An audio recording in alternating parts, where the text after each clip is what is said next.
This is the Troll Patrol, live with Justin Freakin. Welcome to the Troll Patrol Live. It's a freaking Thursday. And I keep pissing people off with my musical opinions, so I just want to go ahead and get it out of the way.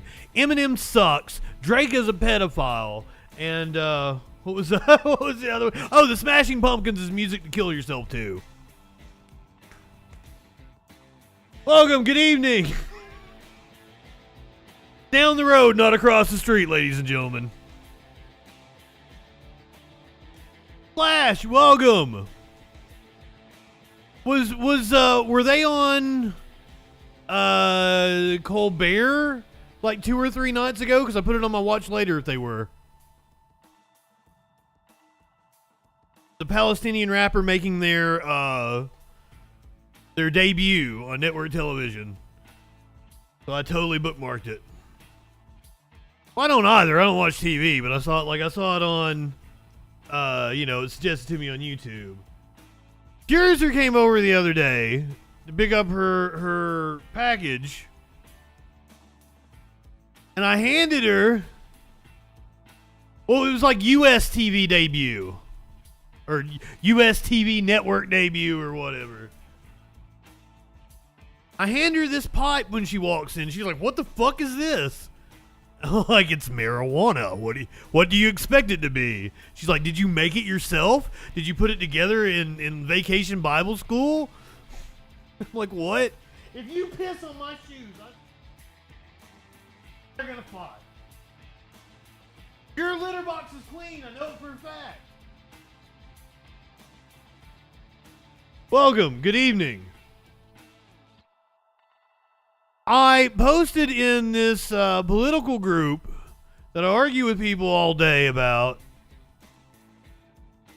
Call in, guys. You guys love to argue with me on the site on Facebook. Come on, give us a call. Mainly because I've been really busy and I haven't had time to prepare a show. So we're gonna be all loosey-goosey tonight. Unless somebody just calls in and takes up all my time. Not high enough for this shit. Also, like, I video chat my best friend, Battle Opossum. And he picks up, and I'm like, "Hey, what you doing? You been dodging me. What's going on?" He's like, "Oh, just get ready to take..." His oldest kid graduates 8th grade tonight. And I'm like, "Oh, fucking, is he there? Let me talk to him. Let me tell him congratulations." He's like, "I want to get up and go in there." Like, "Let me talk to your kid."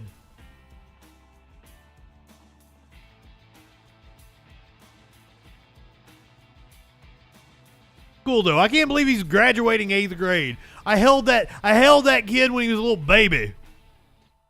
It's insane to watch your best friend's kid grow up that fucking fast. Holy fuck. I don't know how you people with kids do it.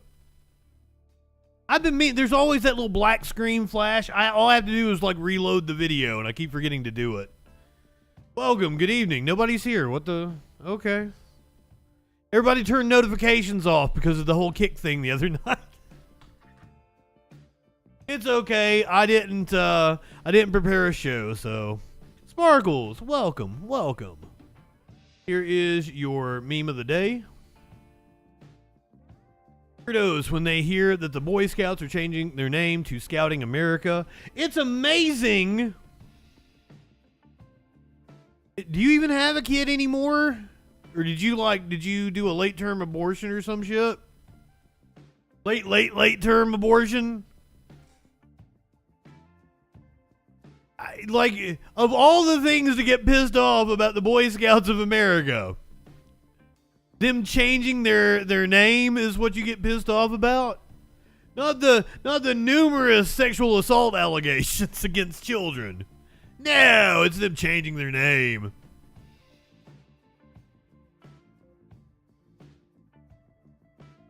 What do you get fired for? Please tell us. I want to know. Well, no, don't. That might be a violation of privacy. Girl Scouts have cookies, and damn good cookies. That'll do it. If you don't show up for work, they will usually fire you. Now, I'm not saying I'm for it, But they will fall. He's stunned. He's stunned that they fired him for not showing up. Raymond.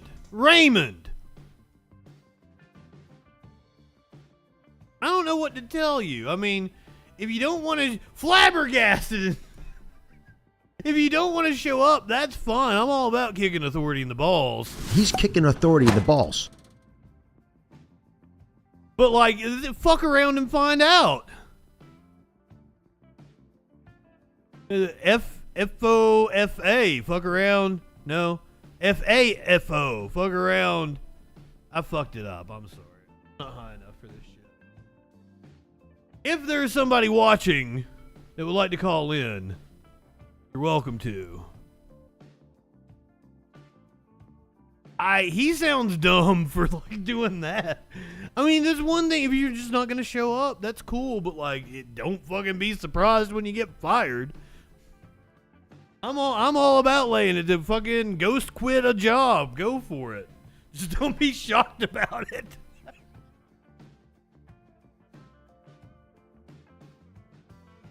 Oh, cats are going wild. For Smokey, it has been like 3 solid days of storms, and Smokey has been going nuts.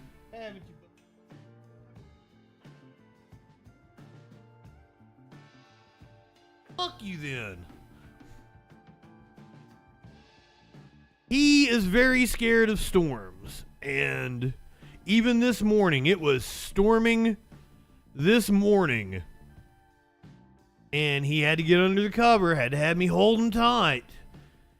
Gotta have like a security blanket on him. There are tornadoes all over the fucking country. I'm amazed more people didn't die. I think it was only like single digits. Just a few, 2 or 3 people died during these insane storms we've had over the last couple of days. Oklahoma got pulverized Tuesday, I think it was. Maybe that's something we'll talk about. It would have been something we'd talk about if I actually prepared a show. I'm fucking busy.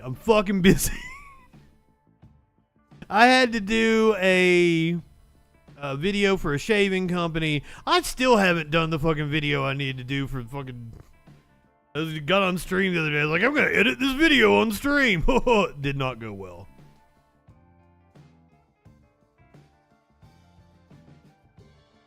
Interesting. Benadryl. See, okay, like... I mean, I guess I do get like a dropper with some liquid Benadryl. Smokey might be able to work with that. But like... It doesn't phase Socks. He sits here and watches the storm. If it rains too hard, it freaks Smokey out. It wasn't even thunder and lightning, and it just rained really hard. Cats might be mean drunks. They were mean. Curiouser came over at like 9 o'clock in the morning, and that's like right when... You know, I would be starting to get up, so I'm still cuddling with the cats. I'm probably like laying in bed and shit. They were not happy. They didn't expect me to get up until 10:30, 11 o'clock, as they usually do, start making coffee and shit. No. They thought I should be in bed with them, and they were upset that Curiouser came here. Which is weird, because they love Curiouser. They go nuts when she comes over.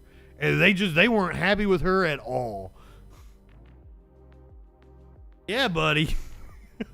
Warlord, good evening.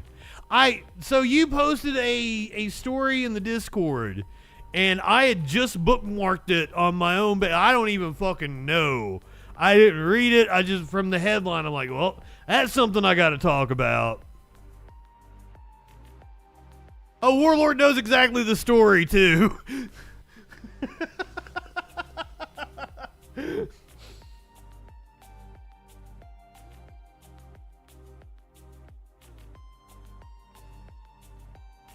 We're going to talk about how out of touch Tom Selleck is.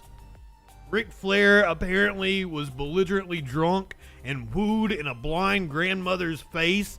And we got video. I don't know if we get to see the woo in the blind grandmother's face. Socialist aunt. My socialist aunt. Welcome. Good evening.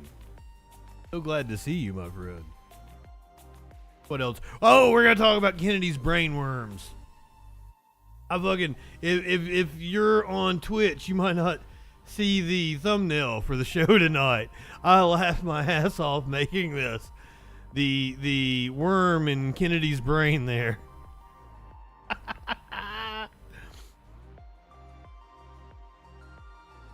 Oh, this is the contestant from Eurovision. Or, I mean, she was a contestant. She is going to be a contestant on Eurovision. It hasn't happened yet. Viral video of what happened to her. She is the representative from Israel. Viral video of what has happened to her. We're going to do real news tonight. I think we got some body cam footage and shit. I think there's stuff going on. It's gonna be a laid back show. Well, shit.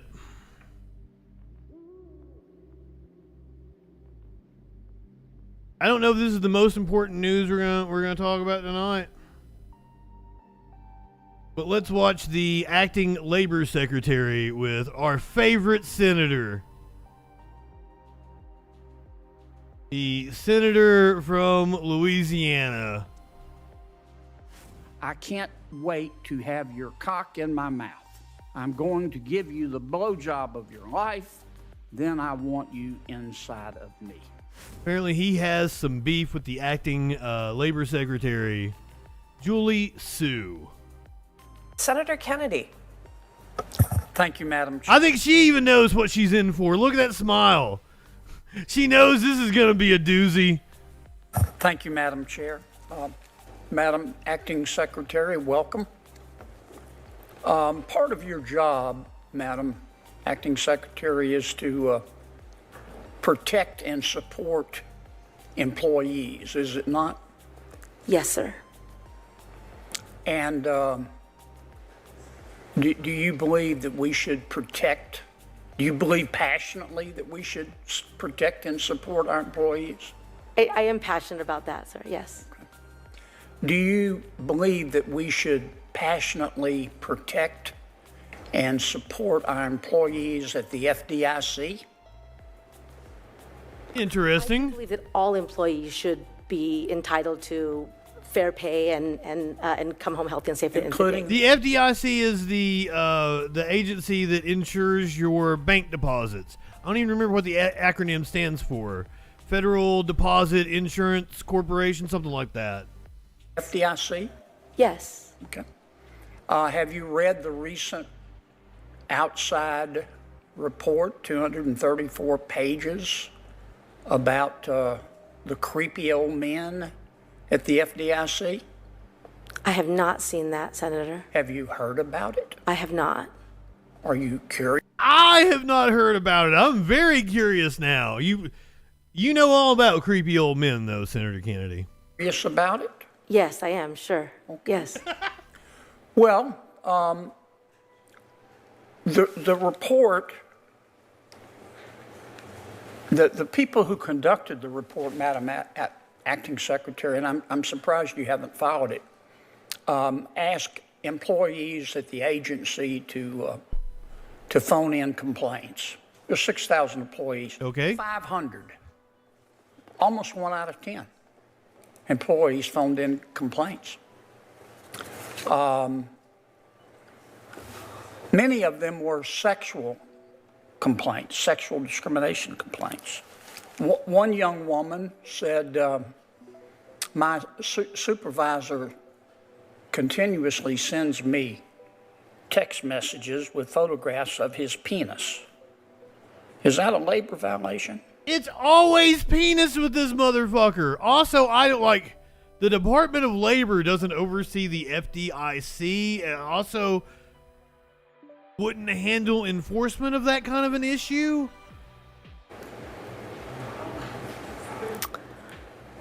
I mean, it's horrible. Well, another employee, an Hispanic employee, said my supervisor required me to recite the Pledge of Allegiance because he said I had to prove I'm an American. Republicans should be for that. labor violation? Should be. I think, Senator, everything that you're saying is not acceptable in the workplace. The technical question about labor violation is, I know they fall under various statutes, but yes. One young woman said, my supervisor sent me a text message saying, quote, "Get naked, bitch." Is that a violation, labor violation? I think it's unacceptable workplace. Here's the thing: is I would assume the organization that has a purview over the FDIC is actually Congress. Behavior, certainly. Pretty bad. One young woman said, my supervisor regularly commented on my breasts and my legs and about his sex life. Is that a labor violation? I think it's unacceptable behavior. Yeah, it's pretty bad, isn't it? One young woman sent in a complaint and said, one of my supervisors asked me the following question, quote, "Does your husband eat you?" Close quote. Is that a labor violation? And does he do it well? Yeah, I mean, it's unacceptable behavior. It's disgusting. Well, what do you plan on doing about it? Don't you think that that all of the senior management at the FDIC should resign and be prosecuted? So, Senator, I don't know if a complaint was formally made to the EEOC. That is the federal agency. Exactly, the EEOC. I was wondering, like, that's not the purview of the Department of Labor. The Department of Labor is responsible for the administration of federal laws governing occupational safety and health, wage and hour standards, unemployment benefits, reemployment services, and occasionally economic statistics. But you can initiate complaints.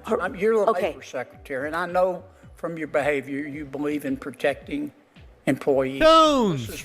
This is as egregious as I've ever. We get new sound bites every time we listen to Senator Gill. That's why, just as soon as I saw the video, I was like, well, we're watching that. Exactly, Warlord. What the fuck are these questions? It seems like he doesn't even know how the agency he's criticizing works. And I suspect you've ever seen.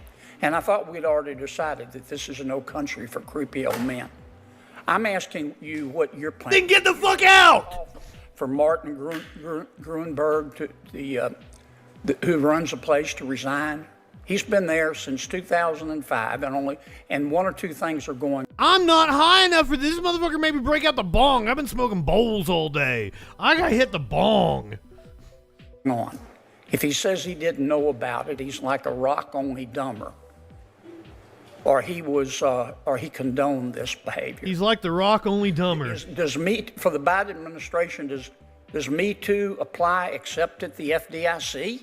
Is that what you're saying? No, Senator. I mean, I have seen some pretty horrible things. I mean, we see human trafficking and people forced to work in unconscionable conditions. Yes, ma'am, but what are you going to do about the FDIC? So, and how are you going to protect those employees? Well, they definitely deserve protection. This is where the Department of Labor's authority over the Fair Labor Standards Act, the OSH Act, and other things, the sexual harassment claims that you were talking about fall under a different federal agency. Exactly. And so you're just going to ignore it? What? But I think that it's important for agencies to operate under the. Seriously, I honest to God think Congress has the purview. It's a federal fucking agency. Congress would have oversight. Senator goddamn Kennedy has more power to do something about sexual harassment at the FDIC than the acting secretary of the Department of Labor, who, by the way, Republicans are blocking from actually being confirmed to be the actual secretary of the Department of Labor.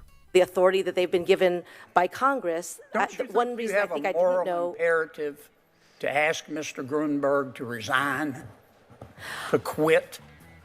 I would say this, Senator. I think you said that a complaint had been made. I'm assuming it was made to the proper federal agency.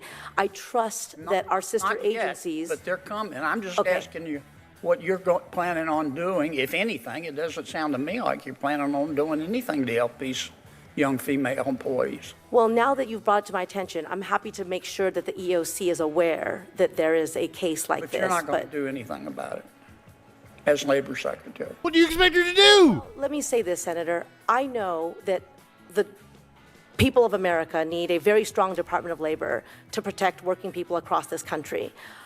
Our authority to investigate, to cite, to end bad labor practices are bound by the authority that's given by you to me.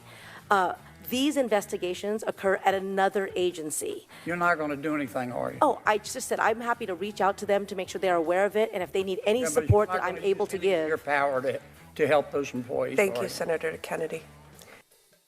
That was wild. Senator Kennedy, what are you doing? Like, what committee was this? This was the Appropriations Committee. It was not the Oversight Committee. Maybe the Oversight Committee might be the one to take up this question. But like Congress, subpoena the head of the agency, grill them. The hell, like, we have an outbreak of child labor violations. We got people using immigrants like fucking slaves. And this asshole asked her about an agency she doesn't have oversight over and has no power to do any. It's not a thing that...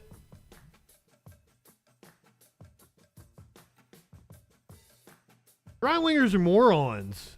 Absolute dumbest fucks walking the planet. And I was indeed correct that the FDIC is the Federal Deposit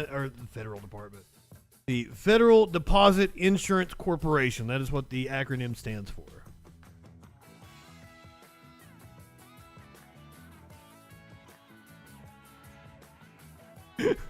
Ah, God, don't you love it when you make a post on social media and then people get their head about it?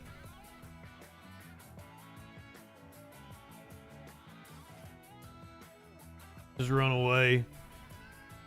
Biden proposal would expedite deportation of migrants. Yeah. Sounds about right. If you're just joining us, I'm sorry. I've been insanely busy, so I haven't had a chance to... Okay. My titty's out. Can you give me a titty slap if I do? A titty slap! What the? Give me those titties, come on now. Was it yesterday I woke up to this story and laughed my fucking ass off. Just as soon as I saw the headline, I'm like, well, that makes perfect sense. Presidential candidate Robert F. Kennedy Jr. is responding to a piece of news that apparently came out during his divorce proceedings back in like 2012, 2013. That apparently he had some sort of worm get into his brain and eat part of it. I know this sounds fucking crazy, but like I'm not joking here. He apparently had a brain worm.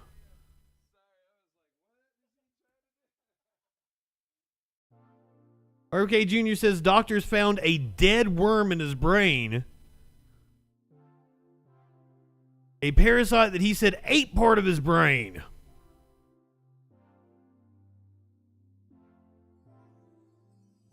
Apparently now responding to this controversy. RFK Jr.'s presidential campaign is responding to new reporting that he suffered memory loss due to a parasitic worm in his brain. You heard that right. His spokesman told CBS News, quote, the issue was resolved more than 10 years ago, and he's in robust physical and mental health. Questioning Mr. Kennedy's health is a hilarious suggestion given. Is he in robust mental health?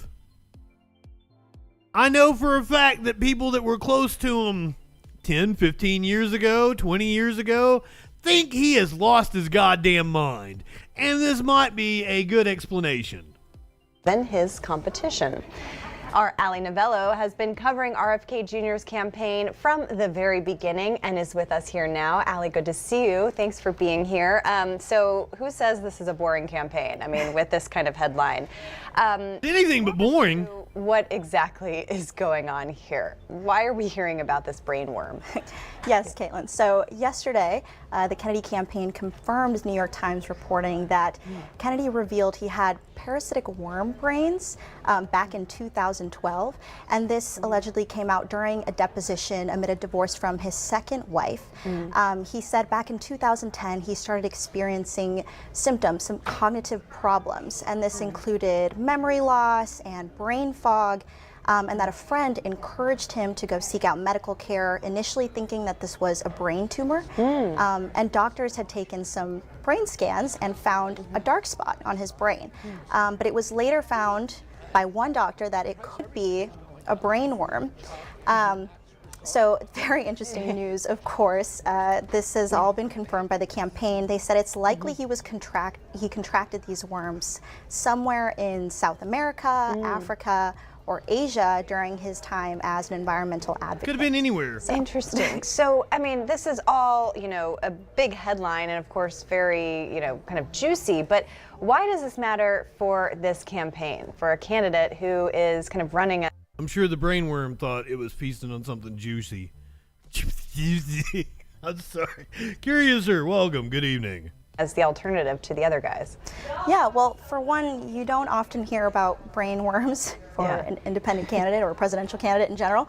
But more importantly, Kennedy has been trying to position himself as the more sharp candidate. And we often hear voters talk about how they're unhappy that both candidates that are being presented right now are older, right? And while Kennedy is not exactly a young candidate, he often points to his physical health and mental acuity to sort of separate himself from the other two, President Biden and former President Trump.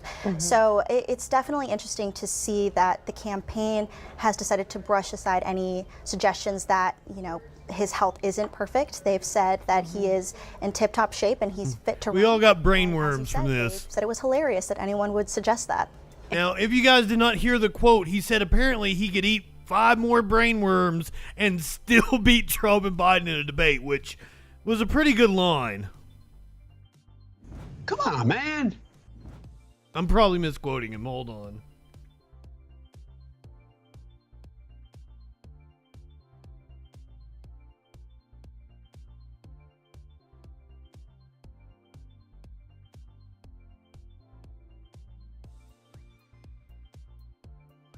I don't know how to find this fucking quote again. Okay, here it is. He says he'll eat brain worms and still beat Biden and Trump in a debate. The exact quote was, I offer to eat 5 more brain worms and still beat President Trump and President Biden in a debate. I feel confident of the result, even with a 6 worm handicap.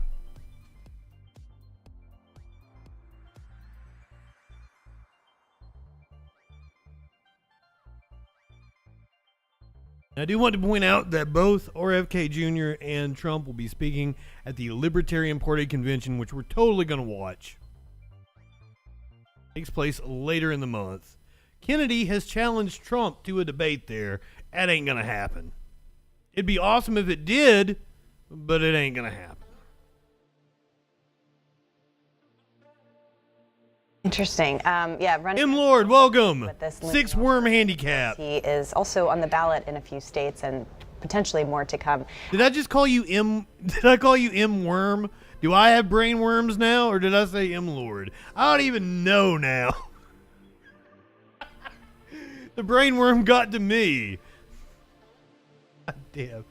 If you guys are just joining us, I didn't have a chance to prepare a show. So we're doing loosey-goosey tonight. Definitely want to cover that story. We're going to do that. That'll be crime. I really don't want to do Israel tonight. I don't want to talk anything about it. Just know that the kids are still protesting, and I'm totally behind them.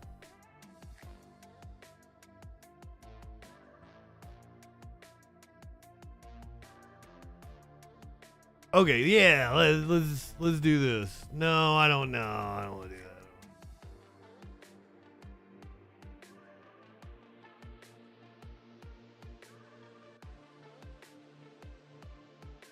Speaking of brainworms, I guess we will let's talk about Israel for just a second, because we're gonna have to talk about this dude with brainworms. The U.S. is apparently. Oh, I said him. Okay, my lord. My lord.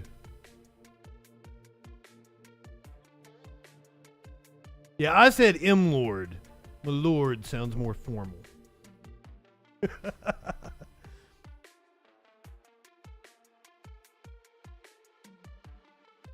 So, the Biden administration is apparently now going to be blocking offensive is what they've said, offensive munitions to Israel. A man that also has I shouldn't say that. That's ableist of me. I'm a horrible person. John Fetterman says he disagrees with Joe Biden. Oh, that was actually one of my questions to you. Sorry, hold on. Yeah. That was one of my questions to you. What do you say to him? Cancel Justin, indeed. Yeah, can anyone wish Menendez good luck for next week for that sleazeball? But he's still showing up for his asking and talking about junk fees. Wait a minute, he's still showing up for fucking work? What if he's acquitted and runs for re-election? I guess we'll see. But what's clearly He is running as an independent, right? I think I saw that. He is going to run as an independent. The Democratic nominee's already said. We're talking about Senator Bob Menendez from New Jersey. Yeah, fuck Twitch. Twitch is awful. Sorry, Amazon. Please don't fire me again. I apologize. Twitch is a real job. But he got lucky the last trial. I think there was one holdout, and he got off on that. And some people would say I should be more careful, or I should fly straight. But now he, thought it's like I can get away with anything, and then he tripled down on all of that. So have you talked to him at all? I don't know why he thinks it's awkward. I don't think it's awkward at all. And he told me, perhaps he even said to you, that I'm not going anywhere. And when I said, no, you are, you're going somewhere. It's going to be a trial or an election, and it's actually both, as I thought. And he won't be around much longer. That would be my bet. Just on the Israel decision by the... I didn't think you'd be around much longer in, 2011? When they indicted him the first time? Jesus. president to decide to withhold this shipment if it moves forward with a major incursion to Rafah. You're concerned about it. Is that right? I am concerned about that, and I don't agree with the president. Now, that doesn't change my opinion of the president. We have an amazing president, and I take this opportunity to slam anyone that's going to abandon Biden or uncommitted for Biden or anything. Democrats, we can agree or disagree on certain issues, and that's where I'm at on that. And overall, the president has an incredibly great, strong connection and commitment to Israel. But in that situation, we just happen to agree about it. What are you concerned about? So Joe Biden is for slightly less genocide than John Fetterman. John Fetterman disagrees with that. Specifically, I'm concerned that in some way it demonstrates to Hamas that they're winning the PR war and things. And also, the president cares about the casualties, innocents in Gaza, and Hamas doesn't. I mean, that's part of the plan. So they are exploiting compassion, the president's compassion or Americans' compassion, and other, that we want to minimize those kinds of a death. But Hamas really is irrelevant about it, or they actually they encourage that the way they design that. It really seems like Israel's encouraging it. I think where we're at. Does it concern you the progressive wing of the party seems to be on this issue? People are concerned about what's happening on the Palestinian side. I would think he needs to be concerned about his re-election in 4 years, given it was the progressive wing of the party that put him over the line. We have more influence now with the president. Does it suggest the president is listening to that wing of the party more, and does that concern you?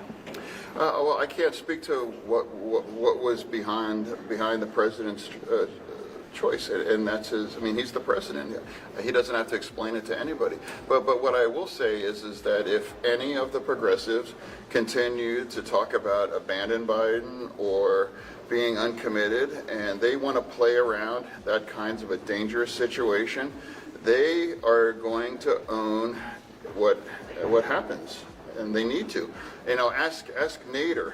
You know, how did that work out for you? You know, Mr. Guy, about the environment, you torpedoed what would have been the greatest green president of all time, Gore.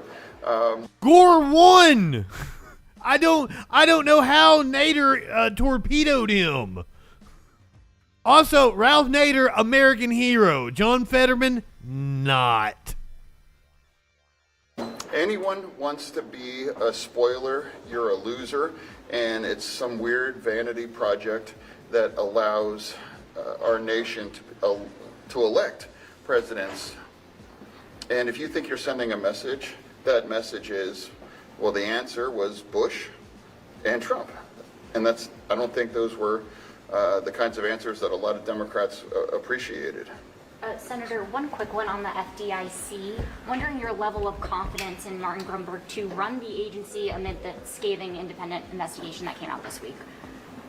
Wait, I'm sorry, what was the question? The FDIC, there was an independent report that came out this week detailing years of sexual harassment. He was saying the result was Bush and Trump. He was referring to, you know, Democrats sitting it out in 2016 or voting third party for Jill Stein. And then in 2000, but like, nah, dude, nah, that ain't it. And I love the fact that you guys lose elections and then like we're gonna blame our voters. That's not a winning strategy, dude. And discrimination at the FDIC. How confident are you with leadership there, particularly the head, Martin Grunberg? Well, it's certainly something that we have to consider, and I think and if we have to review that kind of thing, of course, that's if it sounds serious, so have to evaluate all of that. Do you have any plans to meet with him? What? Now here's the thing: is like he just glosses over why, you know, people are protesting the actions of Israel and why we might be upset about U.S.'s support. Here is this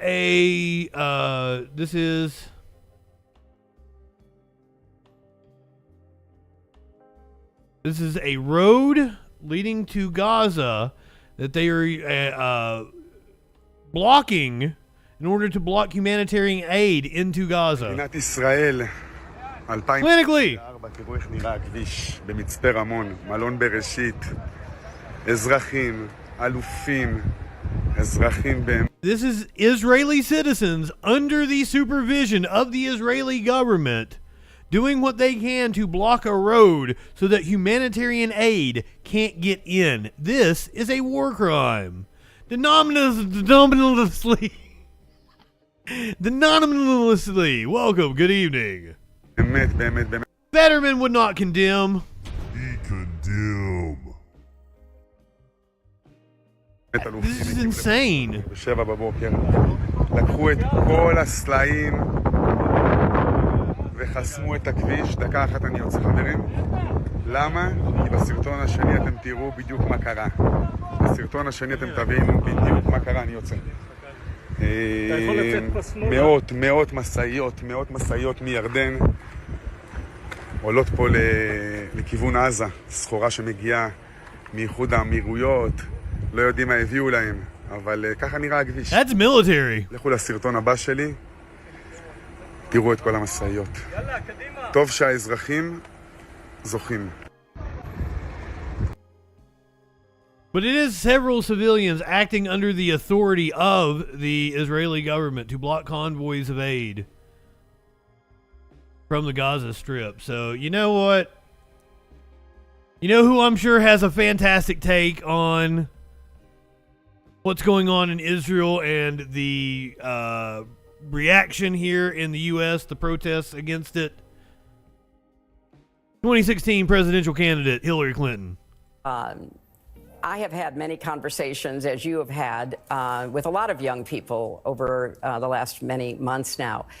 And you're right, they don't know very much at all about the history of the Middle East, or frankly about history in many areas of the world, including in our own country. But with respect to the Middle East, they don't know. Hillary probably didn't suck, and that's why Bill needed Monica. Oh! Know that under the bringing together of the Israelis and the Palestinians by my husband, the then Israeli Prime Minister Ehud Barak, the then head of the Palestinian Liberation Organization, then the Palestinian Authority, Yasser Arafat. An offer was made to the Palestinians for a state on 96% of the existing territory occupied by the Palestinians, with 4% of Israel to be given to reach 100% of the amount of territory that was hoped for. And this offer was made, and if Yasser Arafat had accepted it, there would have been a Palestinian state now for about 24 years. Oh, fuck off. I did not notice that this was a clip from Morning Joe. So, Flash, you are almost certainly correct on that. This is her trying to send a message to Biden. And if she's going to eat your ass... Life is too short to walk this earth for a crusty asshole. Wash your ass. I don't even think you should watch it. Wash it. We got plenty of fun clips tonight. I was going to try to focus mainly on fun clips. DJ Dub. Give her the old dirty hole. Lots of fun clips tonight, I swear, I swear.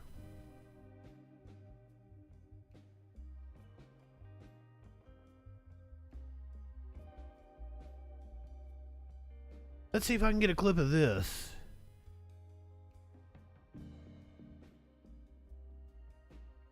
Oh, that's a long one. I like a shorter one. I guess beggars can't be choosers, right?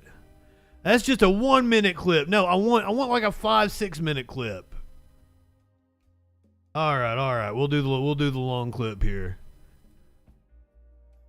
Now, somebody who has a good take on the protesters is a man who always has a good take on protests. His name is Tom Morello. He's the guitarist for Rage Against the Machine. We will not rest this cause. He performed 2 days ago at the USC Palestinian Rights grad student rally. We will not rest this cause. We will not stop. We will not rest. And I'm one of those outside agitators they warned you about. Fuck yeah, you are. And my understanding is that the PA can either have the vocals or the guitar, so I'm going to choose neither and ask you to do this. Join me up here. Everybody come up. Come up. Come up. Come up.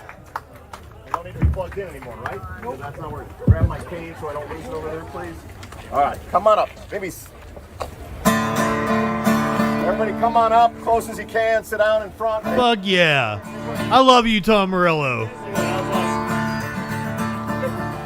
It's nice to be here today. Finally, George Soros' money came in so I could be with you. Good. Can anybody hear me near the back? Maybe? If not, come on up. Come around to behind. If you can't hear, come around behind. There's plenty of room. I'm talking to you, tall guy. Come on over here. All right. Get the tall boy over here.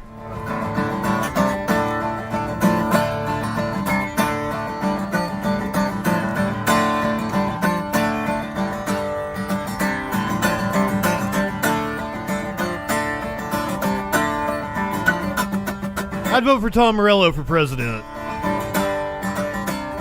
It's in the grain of the wood.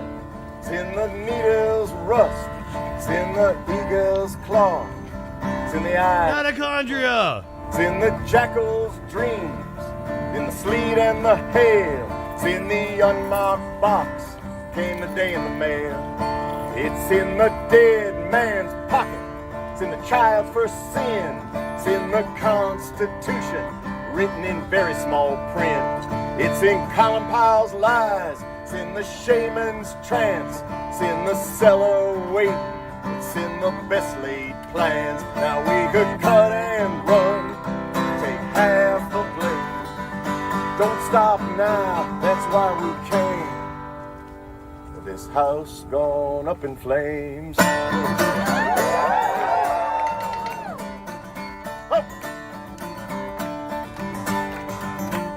It's in the national anthem. It's in the scurrying roach. It's in the closed. A little less clapping because it's a little less timely. Here we go. The sexy clapping part will come later and I will cue you. It's in the national anthem. It's in the scurrying roach.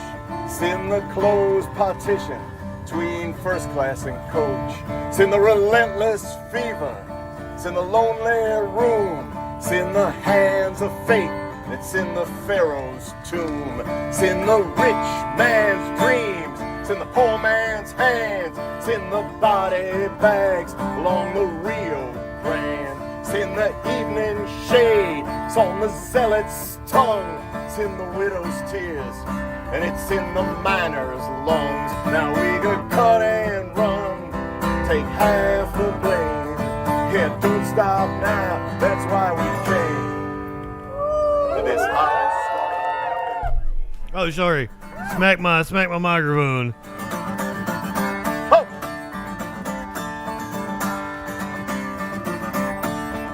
I was gonna play it the other night when I was doing a fucking around stream, but it wasn't on Spotify yet. I actually haven't listened to it yet.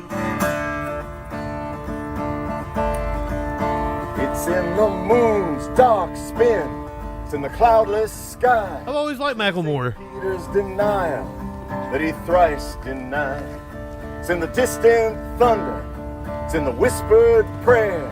They won't find us hidden here beneath the stairs. So consider yourself lucky and watch what you say. I got what I wanted. You might get the same. It's in bold print, nailed to the cathedral door. It's in the black hole pressure on the ocean floor. Now we could cut and run, take half the blame. Yeah, don't stop now, that's why we came. Oh Lord, this house going up in flames, flames, flames. Fuck yeah, thank you very much. I honestly think I would be more excited to be at a protest with Tom Morello showing up than I would be seeing like Rage Against the Machine live. Fucking Warlord's bored with it? What the fuck? Come on.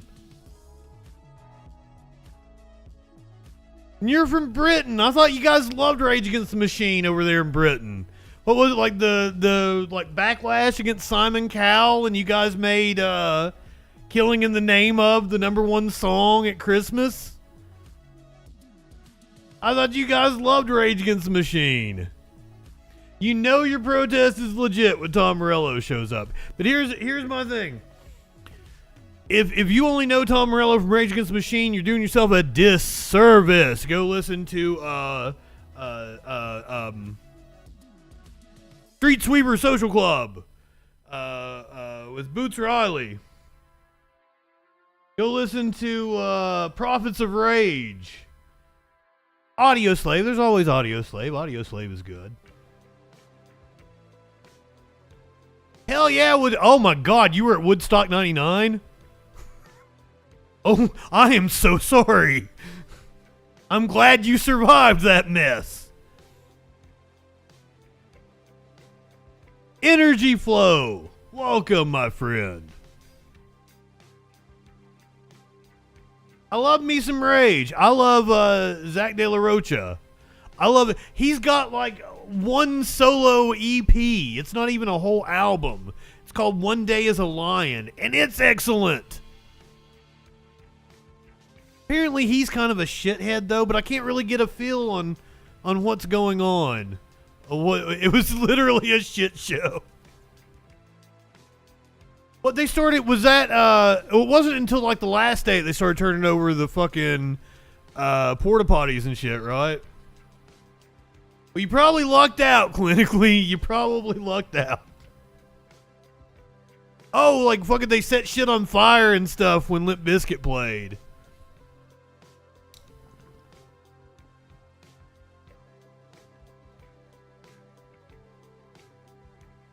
Kurt Loder was up in like the fucking... was up in like a fucking crow's nest reporting on it and shit. By the way, we learned the other night on the fucking around stream. Yeah, rip Kurt Loder, who's not dead. apparently he turned Kennedy into a libertarian. Introduced her to Ayn Rand. Oh, they started the fire during the Red Hot Chili Peppers. I'm sorry, it's been a little bit since I watched the documentary. For some reason, I thought it was, oh, well, that was a dumb move. Hey, Maynard, what you doing, buddy? You come over here? All right, if you're watching on Twitch, we're going to have to take a commercial break. When you come back from the other side of the break, we're going to talk about Ric Flair. Went on social. I saw the post on social media where he was going off on this pizza restaurant. I already knew. I was like, that motherfucker was drunk and caused a scene. And we've got video. We're going to take a trip over to Eurovision. We're going to watch a video from the rehearsals for the upcoming Eurovision competition. It's going to make you guys let's go ahead and play it. Let's go ahead. I'll snooze the ads here. Cuz it's about Palestine, so why haven't I played it already?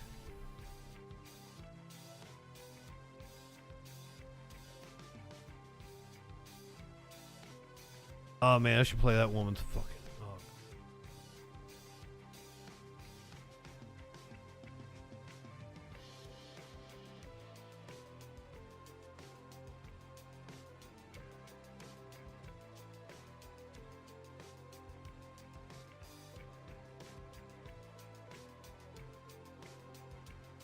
Okay, this was at the rehearsal for Eurovision. This was the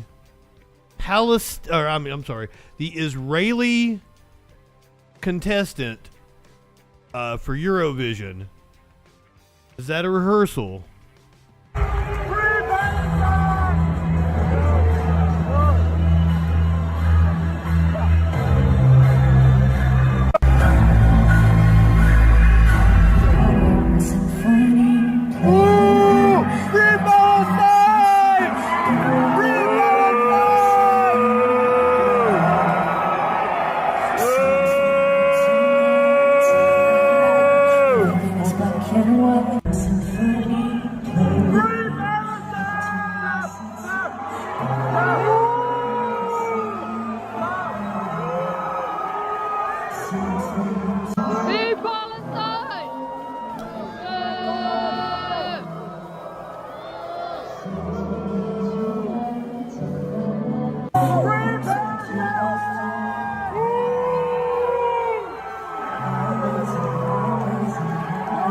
Stage setup's kind of cool, though.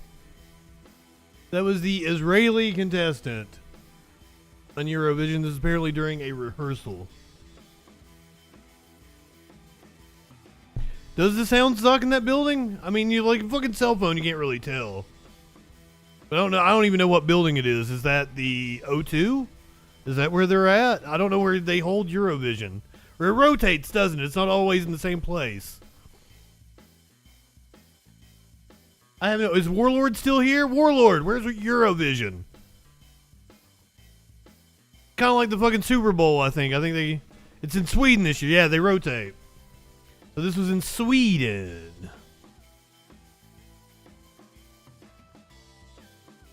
To be fair, like, Flo, I agree with you.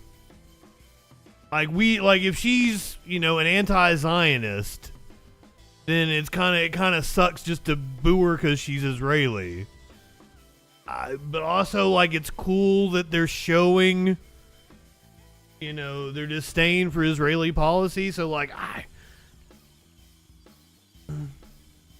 I would assume they would know if she was an anti-Zionist, though. And if she was, you might want to use the platform. But also, you would kind of think Israel would I don't know how the competition works. Does Israel decide who they send? Had a Swedish girl get you hooked on it. It was an original Israeli song titled October Rain. That should answer your question right there. That explains it. So if you're watching on Twitch, we're going to take an ad break. We'll get all the ads out of the way. When we come back, we're going to watch the Ric Flair video. We're going to hear about Tom Selleck being an idiot. All that and a lot freaking more on the other side of the break here on the Troll Patrol live. If you're subbed, I'm not going anywhere. We're just going to get high. Let's get a little high. Fair enough, Flo. He's still not dead. Well, if he was reporting on Palestine, then he probably would be. Yeah, the name of the song. Kind of a dead giveaway.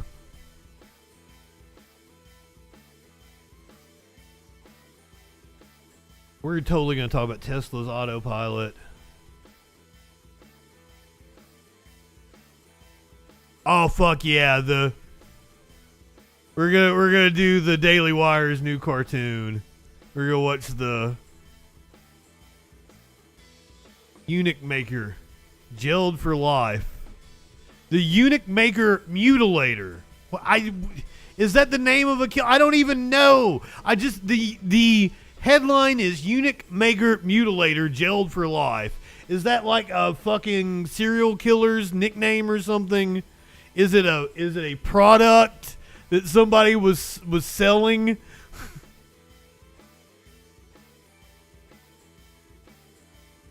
Don't tell me I'm not a pre-watch Andy.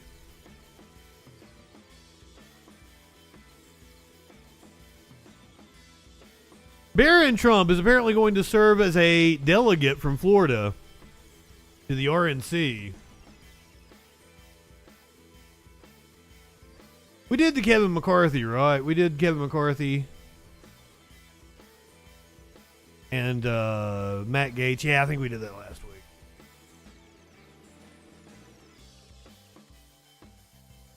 This is insane. We go watch this. This is hilarious. Everybody's not back yet though, so I'm gonna hold off. I want to move on from Israel. God damn it. Oh no, there's a longer clip. I need to find the longer clip here. This is, you guys, have you seen it from Piers Morgan? They had a Israeli spokesperson.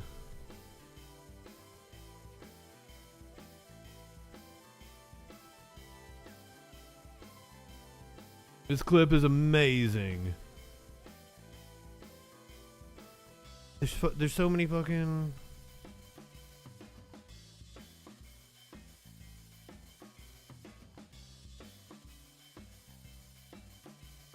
Here we go. That's the one.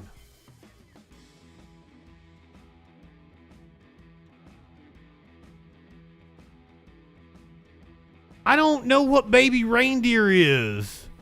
Oh, happy birthday to Kurt Loder, who I thought was dead the other day.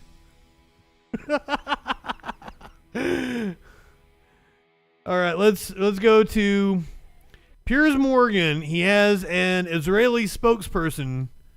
An Israeli spokesperson on. Welcome back to everybody that just got done with the ad break. And this interview is amazing. I'm not even going to give it any context. How many civilians in Rafah, of the 1.5 million people there, is Israel prepared to view as collateral damage to eliminate the remaining Hamas terrorists? Piers, as you know, the IDF does our absolute utmost to avoid civilian casualties. Just in the first day of the operation, we've taken 100,000 citizens, civilians from Rafah out of Rafah. Well, that leaves 1.4 million. Okay, and it's a work in progress. So I Well, can tell you that. my question is that you're trying to eliminate Hamas completely, but in the process, already you've pretty much destroyed most of northern Gaza. You've already killed up to 40,000 people, depending on whether you accept the Hamas-run health authority numbers. Obviously, a number of those people are Hamas, and a large number are innocent civilians, women and children. And if you go into someone like Rafah, which has 1.5 million people who've been told to go there by Israel, who've been displaced from their homes, which have been destroyed in the main, and gone to this refugee camp, how many could die before Israel says we can't continue this operation? Piers, we're fighting against Hamas, a genocidal terror organization. I've seen your coverage, your tremendous coverage of fight genocide with genocide. You and I know they want to do it again and again and again. That's their words, not mine. Now we'll do what we have to do to go after Hamas, to avoid civilian casualties, something that we have successfully done. Out of that Hamas number that you just gave, Piers is like Schrodinger's fucking anchor, because like he's been both simultaneously good and horrendous on this issue. It's insane. But ultimately, he's also, you know, he's tapping into it for ratings and views and making himself relevant. So it's kind of disgusting. more than 14,000 are terrorists that we took out. There's more than 25,000 Hamas and Islamic Jihad terrorists taken off the How many back. civilians do you believe you've killed? We don't have exact figures, as you know, it's the fog of war. But you've got and we exact don't- numbers we for don't run Hamas to terrorists media. you've killed. Why wouldn't you know how many civilians you've killed? Because obviously our focus is to go after the Hamas terrorists. And No, we but hang will on, do I mean, our that does utmost imply to- that you're putting a bigger premium on killing Hamas terrorists in terms of numbers and accountability than you are on innocent civilians. That can't be right, surely. If you know exactly how many Hamas terrorists you've killed, you must know how many civilians you've killed. Otherwise, you're prioritizing the lives of terrorists over innocent people. Piers, with respect, don't put words into my mouth, please. I didn't say exactly 14,000. I said around 14,000. Whereas Hamas will come out with Piers numbers that statisticians Well, give me will a look at. ballpark number for civilians.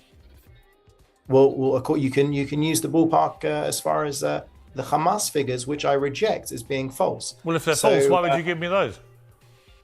I gave you the numbers that I had. No, you've told me And you know how many Hamas terrorists you've killed, but you don't seem to have any idea how many civilians you've killed. I'm just bemused. Why wouldn't you keep count of both? I don't have that information to give you, Piers. If I did, I would. You literally no idea how many civilians you've been killing. I can tell you definitively that our aim is to go after Hamas. No, but We've hang done on. it successfully. I'm sorry to push you on this. That's quite extraordinary. You're an official spokesman for the Israeli government, and you have no idea how many civilians you've killed. I thought you just told me that you were particularly careful about not killing civilians. But if you don't know how many you've killed, how can you say that with any certainty? Because even if you were to go by a ratio of the Hamas figures, we would still be far ahead of any That wasn't my Western army. question. You know it wasn't my question. I don't have the information. You literally have no idea how many civilians you've killed. It's not that I don't know. I'm not authorized to give the information. I don't have the information. That's to give you. complete nonsense. Why are you authorized to give me the number of terrorists you've killed, but not the number of civilians? I don't understand. He did not freeze. He's blinking. Can you explain? Piers, we will go after Hamas. We will ensure that we. But you want me to return believe you're being incredibly careful about how many civilians you're killing, and you have an amazing exemplary record, but you don't know how many civilians you're killing. So how do I know you've been careful? Piers, when the dust settles, we will come out with the proper numbers. Hamas runs to the press daily But with hang on, false. when the dust settles, a lot of people will have died, and you know how many Hamas you've killed, but you don't know how many civilians you've killed. And I'm just asking you why. Why is it you've kept a record of one, but not the other? I personally don't have that information to give to you. You can ask me over and over. I'm not going to come up with more information. I don't You personally don't have know. that. I don't have that information for you today. But you're an official government spokesman for the Israeli government, and you have no idea. Piers, I came on here to focus on what's going on with the war. Well, actually, you to came focus- on here to answer my questions, I think. Yeah, and I don't have an answer for you for that. And I so- didn't intend to press you on this point because I assumed that you would not respond the way you have. But I've never had an Israeli spokesman who simply said, I have no idea. Particularly after you boasted about the fact that you've been very smart in the way you've avoided killing civilians. How do you know if you've got no idea how many you've killed? Because I know the way in which the IDF operates. I know the way I do too, buddy. Go after the terrorists in the best possible ways. Israel goes out of its way to avoid civilian casualties. That's what we'll do. If you can point to me to another conflict by which they have evacuated, got out of harm's way civilians to the extent that Israel has done, then fine. With respect, Mr. Hyman, how can you possibly expect me to accept any comparisons to any other conflict or war, given that you do not know how many civilians you've killed? Piers, you understand that I can't prosecute the war over the media. I'm just asking you for basic information. I'm not trying to trap you, and I'm not trying to unfairly harangue you. I think people are watching this and they'll make their own conclusions. I just find it astonishing that the moment I asked you how many Hamas you killed, you could tell me immediately. And the moment I ask you about civilians, you haven't got a clue, literally. That you're not even prepared to issue a ballpark number. And I think people will find that staggering, particularly given that you are insistent that you're doing everything you can to avoid killing civilians. To which, again, I just simply ask, how do you know? If you don't know how many you're killing, how can you possibly be sure that you are, A, doing better than other people waging war elsewhere, or B, that you have any idea how many you're killing? You don't, clearly. Great job, Piers. Great job, Piers. But hey, who are we to criticize what Israel is doing? We as Americans have no business criticizing Israel for their war crimes. This is according to General Mark Milley.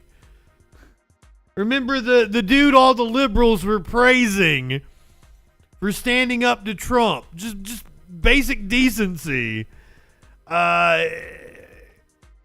He doesn't sound like he's a very good guy to me. Before we all get self-righteous about what Israel's doing, and I feel horrible for the innocent people in Gaza that are dying, but we shouldn't forget that we, the United States, killed a lot of innocent people in Mosul and Raqqa. That we, the United States, killed 12,000 innocent French civilians. And here we are on the 80th anniversary of Normandy, on the prep fires for Normandy. We destroyed 69 Japanese cities, not including Hiroshima and Nagasaki. We slaughtered people in massive numbers. I'm aware. People who had nothing to do with their government, men, women, and children. War is a terrible thing. But if it's going to have meaning, if it's going to have any sense of morality, it has to be a political purpose, and it must be achieved rapidly with the least cost, and that you do by speed. And one of the things I personally very That is wild. If you're going to do it morally. frustrating, the peace activists are actually the pro-war activists, and we're the peace activists. So you don't want war, you better be strong. You have to scare your adversary, and you have to be willing to act. Why do you say the peace activists are war activists? Because if you're the useful idiot of Iran and China begging, literally there are people on college campuses saying, be doing a pro-North Korea mantra. If you think that creates peace, you are literally, why would Hamas ever give up? They have you marching for them. They're never going to give up. You are an infection inside of our society, and they are the reason they're not going to give up. If you want to stop these people, An infection inside of our society. That sounds awful Nazi-like. you have to be willing to be fierce. They're out there supporting a terrorist organization whose very written charter calls for the death of all Jews, not just in Israel, worldwide. I mean, come on now. If you're going to support that, you're on the wrong side here. Oh man, they have a charter? I better genocide them all so they don't commit a genocide. Jesus.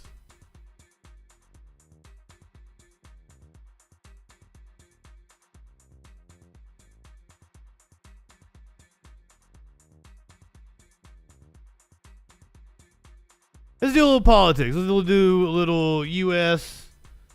domestic politics, shall we?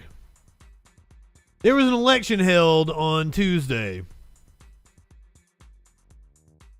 Republican Jennifer Pace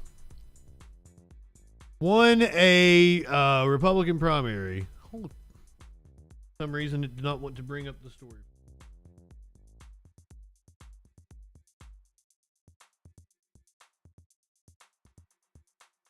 So she has won the GOP.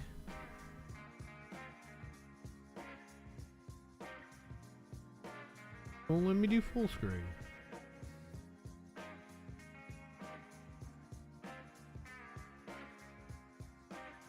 This is why I should prepare for a show. We're going to Indiana, where Jennifer Pace has won the Republican nomination. There's just one little issue.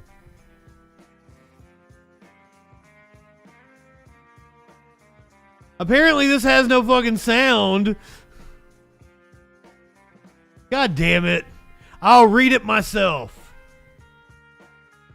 The leader in the Republican race for Indiana's 7th district seat in the U.S. House of Representatives has been dead since March. According to results from Tuesday's primary election, Jennifer Pace is leading the race with 31.2% of the vote. As of Wednesday morning, Pace reportedly died of a heart attack in March after she qualified to be on the ballot. So how would you feel if you are Catherine Ping or Philip Davis losing to a dead woman? The winner of the Republican race is expected to face U.S. Representative Andre Carson, an incumbent who received 91% of the vote in Tuesday's primary. If Pace wins the Republican primary, officials with the Indiana Republican Party said that a caucus of precinct committee men in the 7th district will be called Why Not Committee People. Be called by the state's Republican chair to fill the candidate vacancy. Always love stories where dead people win an election. I see dead people. Sorry, I've still got that song in my head. Though JoJo Siwa tried to overtake it. I went down a rabbit hole. I ended up watching this whole YouTube essay about JoJo Siwa. And now I kind of have her song stuck in my head. I was a bad girl.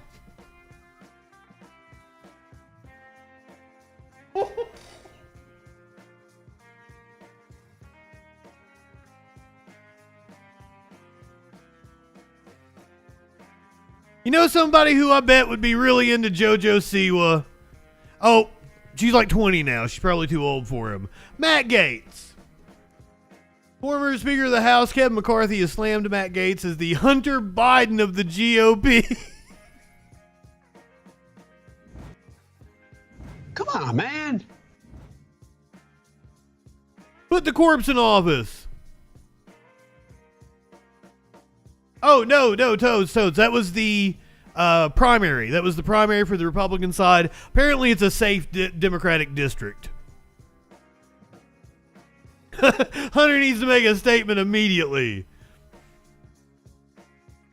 The cool kids have the Drake and Kendrick Lamar beef, but the wonks have former Representative Kevin McCarthy and Representative Matt Gaetz. Good evening.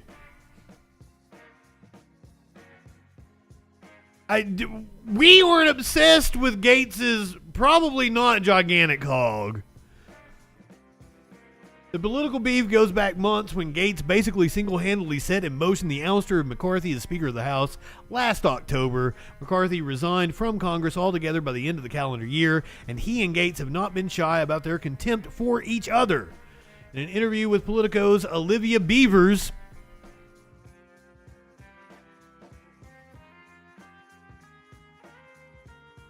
why do people do this to me?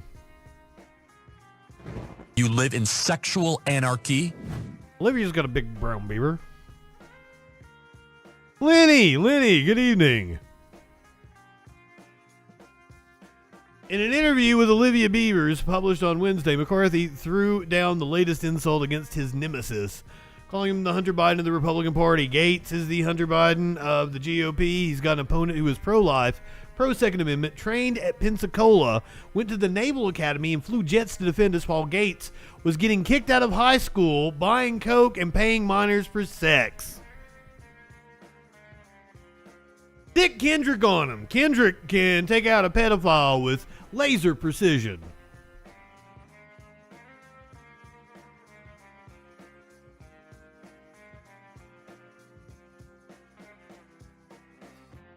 Hold on, I wanted to see. Gates had a great response.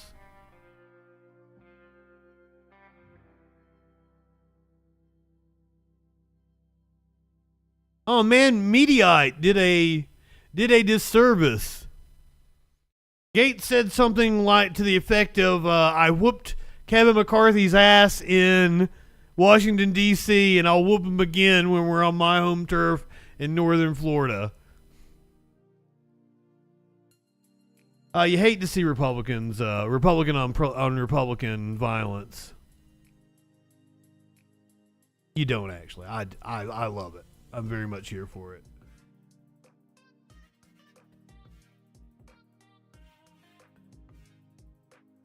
You guys been wondering what our good friend Rudy's been up to? Do you think we're stupid? You think we're fools? Apparently, can't find an accountant.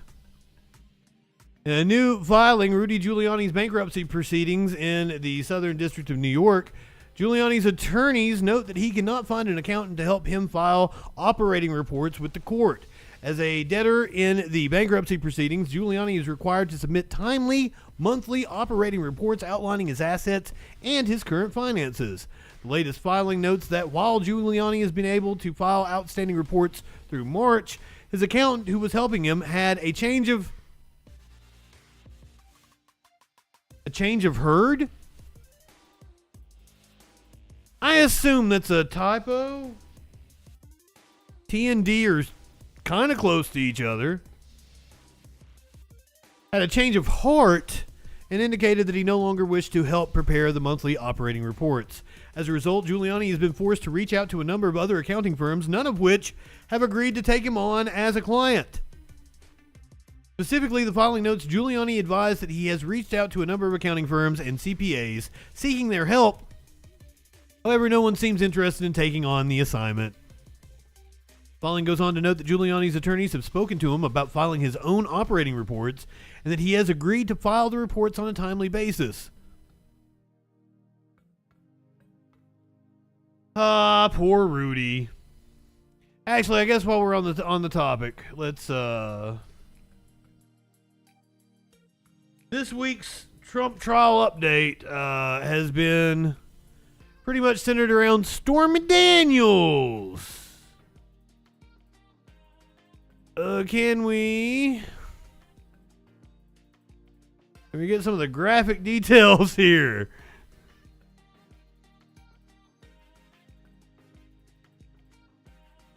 I don't want to go with the Today Show. I feel like they won't get into, there we go.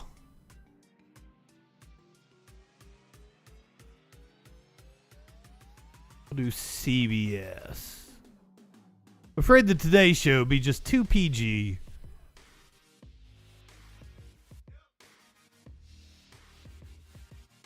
We want to hear the salacious details. Got a porn star testifying. Come on.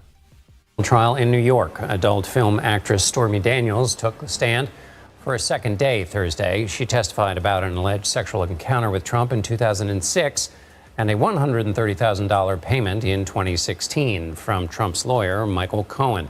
That was to keep her quiet.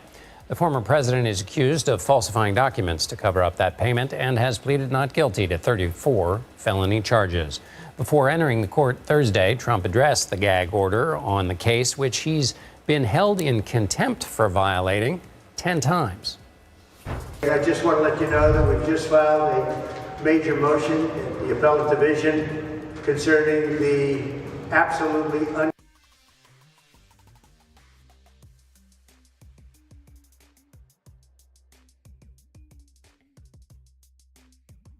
unconstitutional gag order where I'm essentially not allowed to talk to you about anything meaningful that's going on in the case, and many good things are going on with the case. It shouldn't have been filed. Oh, yeah, I had my microphone muted. My apologies. Lana Walking, or is it Iana Walking? Is that an A, or, I mean, is that a L or an I? I can't tell. Welcome in, though. Pleasure to have you here, my friend. Lana Walking, welcome. I'm JustinFREAKIN. Welcome to the Troll Patrol. Hey, Justin, are you trolling? We find out what that news be doing here. We're getting the salacious details from Stormy Daniels in the Trump trial. You live in sexual anarchy? That characterization of the gag order is incorrect. Yes, it is. It is only barred from talking about witnesses, jurors, court staff, and prosecutors and the judge's family. He even made the comment that he couldn't testify because of the gag order, the stupid fuck. CBS News campaign reporter and attorney Katrina Kaufman joins me now from outside the courthouse. Katrina, the judge denied Trump's request for a gag order modification. What more can you tell us about that? And I understand there was yet another mistrial request from the defense. Yes, we just heard arguments both about modifying the gag order and the mistrial. The gag order specifically, his attorney Todd Blanche argued that during Stormy Daniels' testimony, so many details came out about her alleged encounter with Donald Trump, which Trump continues to deny. He denies that they ever had a sexual encounter together, and they say that Trump really deserves the right to... Now here's the thing, is like there was no reason for the prosecution to call her as a witness. Trump doesn't need a punch, he needs a titty slap. A titty slap! Come on now. Give me those Trump titties, There was no I was once upon a time an actual serious news reporter. That was a thing. I could show you pictures and everything. I'm not so serious anymore. So I had this woman in the political group arguing with me like Michael Cohen did it of his own volition. I'm like, no, here's the phone call where Trump is talking to Michael Cohen about doing it. Michael Cohen is going to testify that he did it on behalf of Trump. Trump paid him not only to reimburse the $130,000, is that what it was? I might be getting the number a little wrong, but something like that. But he got like a payment for doing it. He took a mortgage on his house to pay that money. It's so wild. But I want the salacious details about him apparently doing her doggy style bareback to defend himself. So now that she's off the stand, silk pajamas, the judge to modify the order so that Trump could respond when he's on the trail, when voters and press are asking him questions. They want him to have the chance to be able to tell his version of the story. But the judge said that he really needs to... I ran people off with that, yes. And the witnesses. When one of the prosecution's lawyers was arguing during this, he actually said he had been speaking, I believe it was last night, with just a custodial records witness, which is someone who they used to bring in maybe a video, a document, and even that witness was worried about threats to their safety. We had also had a book publisher witness come in today, and she had passages of Trump's book. One of them was, he had written, "You attack people because other people see you doing it, and it sends a message." And both the prosecution... Wait, what book? What book is she talking about? Like his Art of the Deal? Or did I miss something when I went to get some tea? Witness, which is someone who they used to bring in maybe a video, a document, and even that witness was worried about threats to their safety. We had also had a book publisher witness come in today, and she had passages of Trump's book. One of them was, he had written, "You attack people because other people see you doing it, and it sends a message." And both the prosecution and the judge had taken note of that.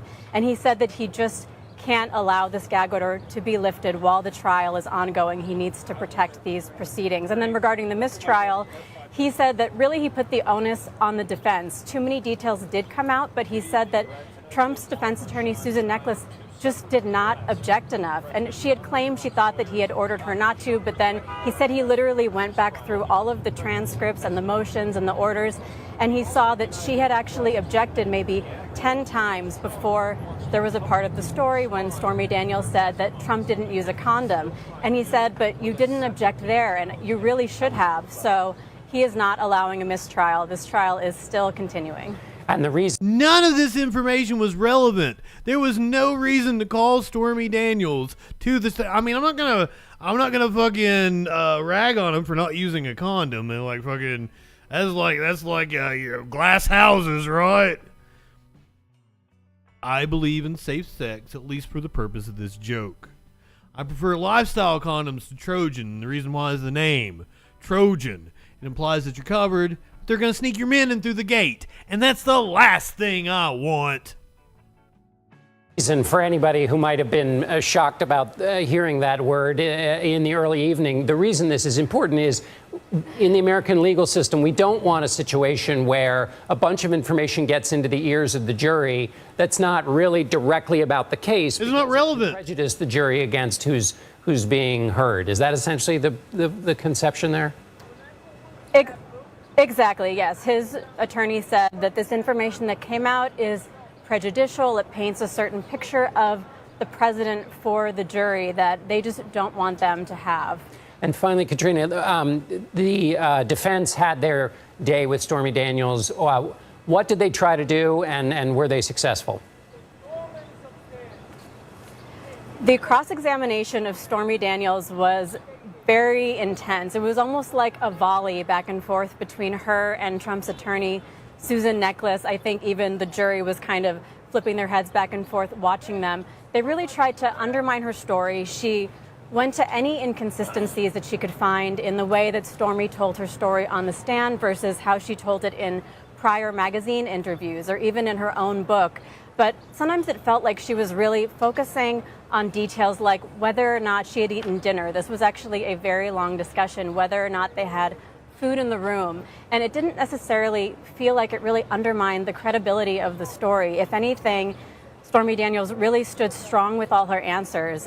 Another thing she tried to do was paint the picture that she's motivated by money. She showed all of these different types of merchandise that she has sold, which are related to Trump's legal troubles, although Stormy retorted that Trump does that as well.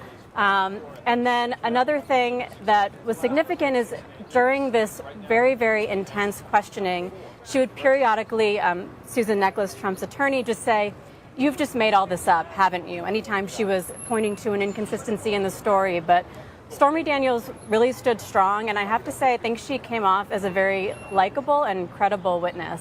Katrina Kaufman for us there at the courthouse. She is incredibly charismatic. Like, I like her. I wouldn't have any idea why. Gargles, you still here? You met her, didn't you? Did you actually get to talk to her, or did you just, like, meet and greet?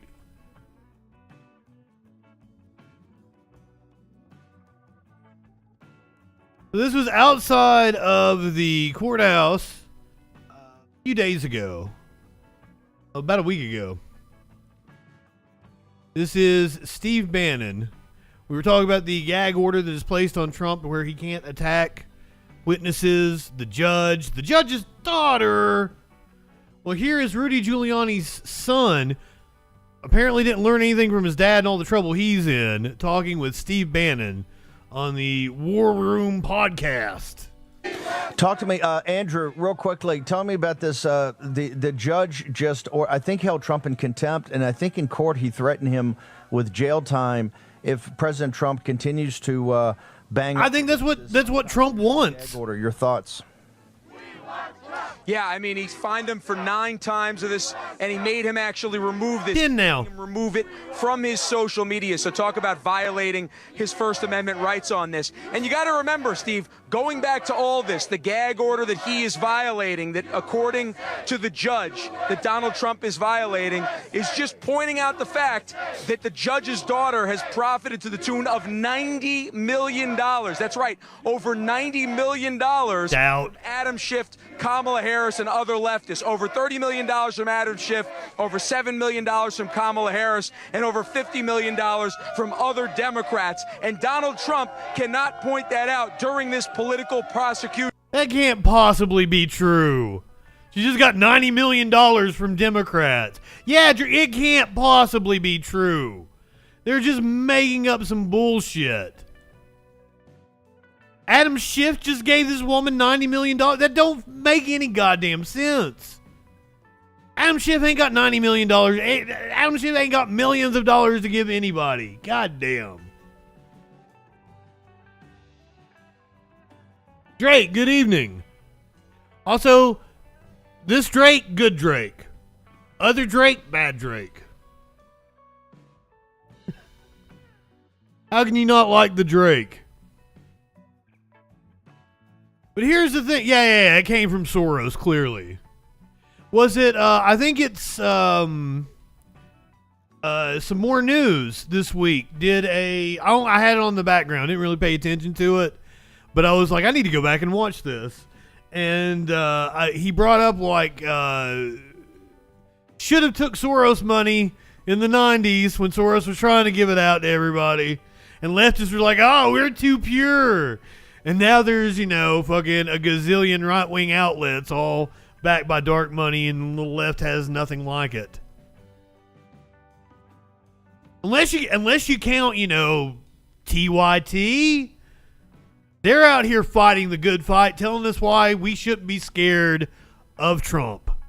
It is worth checking in with Trump opponent and former George W. Bush administration press secretary Nicole Wallace on MSNBC, who's allegedly concerned that Donald Trump is going to do away with her should he get reelected because he would dismantle the free press here in the U.S.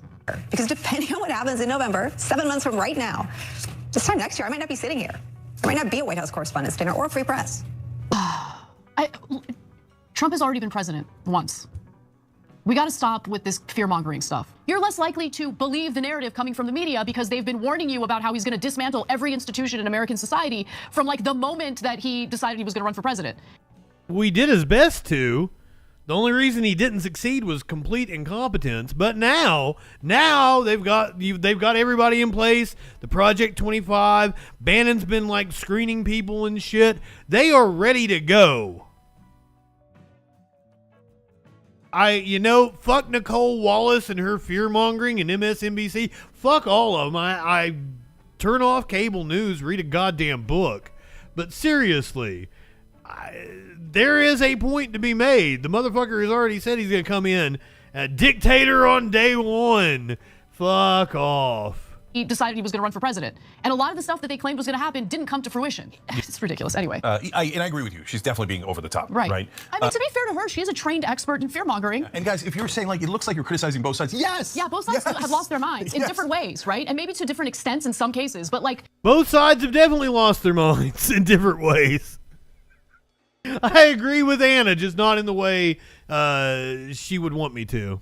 Everyone calm the hell down. And when you fearmonger about everything, people start to lose interest when there are sincere things to be concerned about. That's all I'm saying. Because Trump isn't a sincere thing to be concerned about in his reelection. Project 2025, not a thing to be concerned about. Trump last weekend was actually at a F1 race, and I don't know if this is real or what. Like,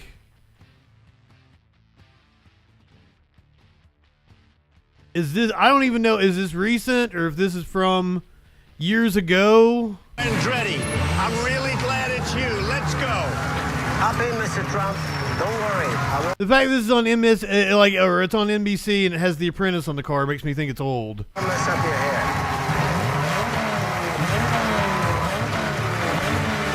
Step on it. We're late.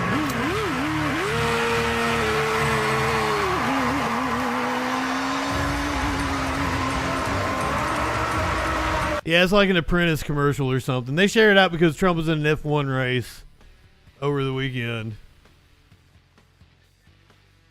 I found it was funny. But his Riz is off the charts. At Trump Riz. They're totally not a cult. They're totally not a cult, guys.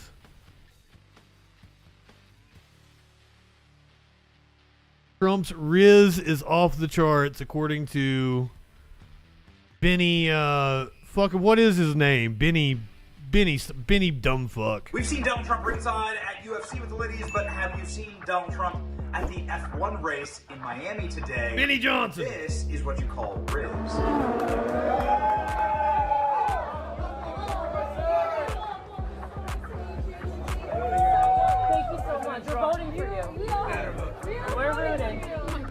That is not what you call Riz. Oh my God.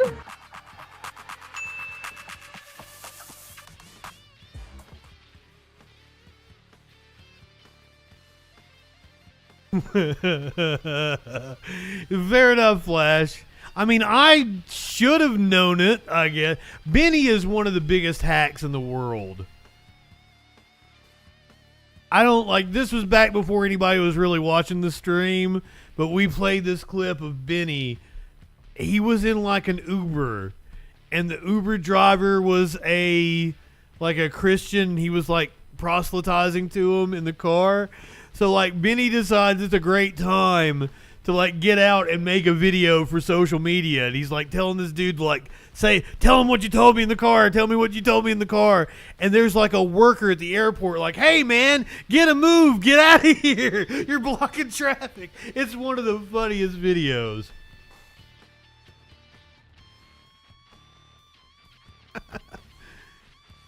Oh goddamn.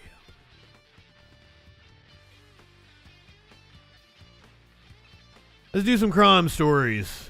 I mean, we were already doing crime stories, weren't we?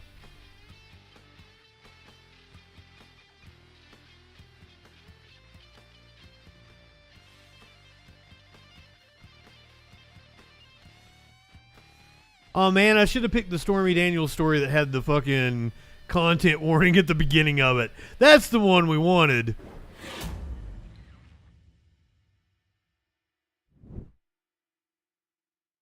What'd that crime be doing? If you guys are just joining us, I've been slacking today and really didn't put together a show, so we're winging it. How about this one that's really going to piss you off? I'm going to go ahead and give you the content warning. You going to get pissed over this one. Does ACAB include a DEA agent? ACAB means them too, right?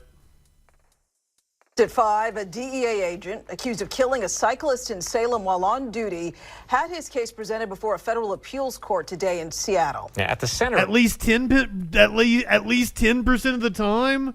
I don't think you can do math. You take your 33 and a third chance minus my 25% chance, and you got an 8 and a third chance of winning. The agent accused of killing a cyclist in Salem while on duty had his case presented before a federal appeals court today in Seattle. Yeah, at the center of today's hearing was whether the agent can claim immunity from state prosecution because he was on duty, an on-duty federal agent. So it's state versus federal here. Fox 12 investigative reporter Ezra Kaplan has been following the case and brings us the story now. Ezra? Yeah, that's absolutely right. You know, this morning, each side was allowed about 10 minutes to argue their case in front of the appellate judges. The debate centers around a complex legal theory anchored in the idea that federal law supersedes state law. But at the heart of this case is the tragic death of a mother, a wife, and a pillar of the Salem community. I feel like if you commit murder or vehicular homicide, I think that's what this is. I think he accidentally hit a cyclist. If you commit vehicular homicide, that seems like a state charge.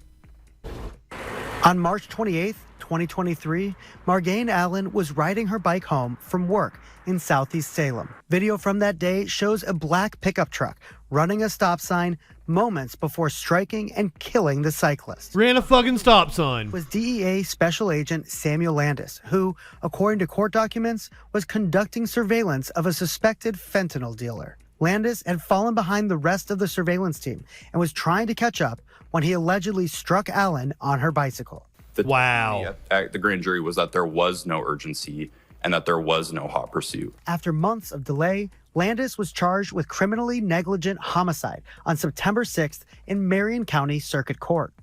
But Landis's lawyers asked to have the case moved to a federal court so that they could use a defense of federal immunity. And so the immunity doctrine says if the person is acting as a federal agent, then they are immune from state prosecution. U.S. District Judge Michael McShane granted that request in December of last year, moving the case to the district court in Eugene. The Oregon Attorney General's office appealed that decision and today argued in front of the Ninth Circuit Court of Appeals that the case should stay in state court. So normally you actually wouldn't be able to get an appeal heard before you've resolved the entire case. But this is a special circumstance because if the case should not be in federal court, then waiting until it's been heard is a colossal waste of resources and time. And so forth. An attorney for the state of Oregon argued to the appellate judges that running the stop sign wasn't necessary for Landis to do his job as a DEA agent. Yep. You talk about and focus on urgency with legitimate justification, but are you almost suggesting that there needs to be a necessity for him to have run the stop sign?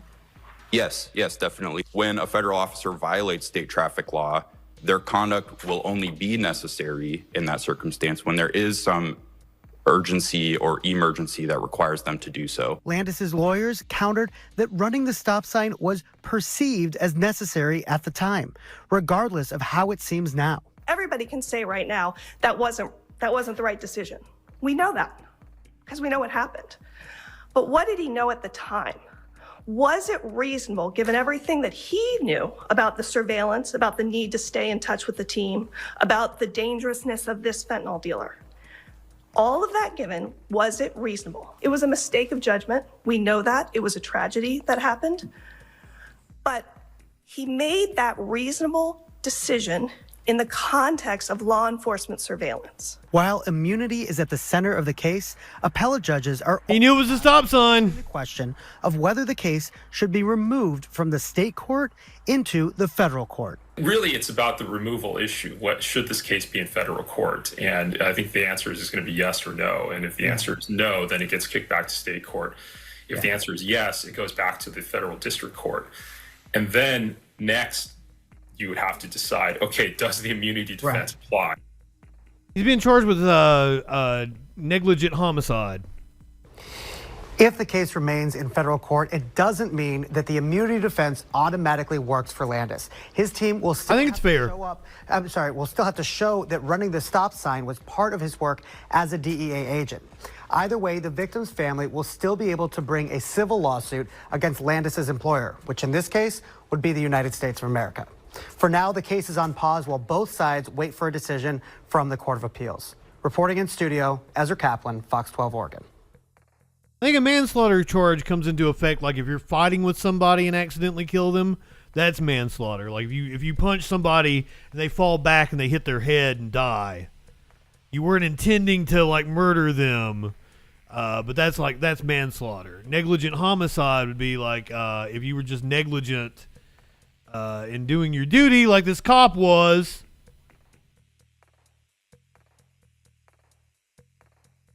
Get a different browser here.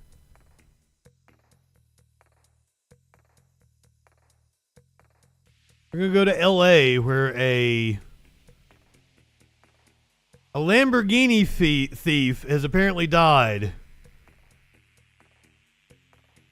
after fleeing from a traffic stop.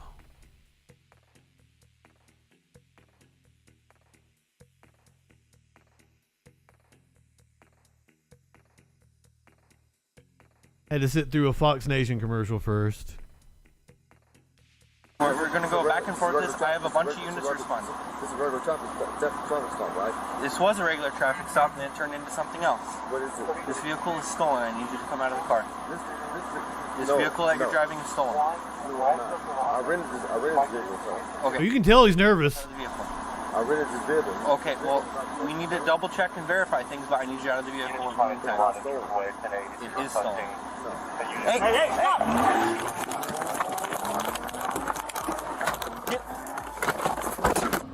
Units responding to Yolanda, Truman Way, 1083, requesting the unit early 100, 1 west of Yolanda with the spike script. Just throwing it out there, do you think you're going to catch him? He's driving a Lamborghini. So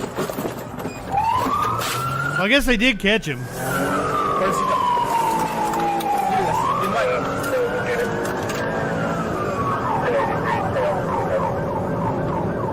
1047 pursuit is still on vehicle.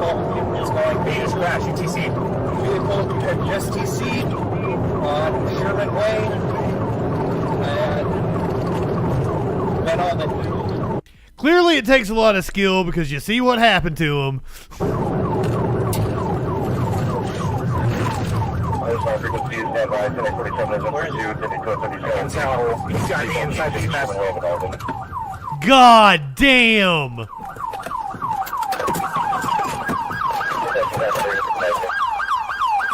Also, I've never driven a Lamborghini in real life, but I've driven them in video games that are supposedly have real life physics and shit.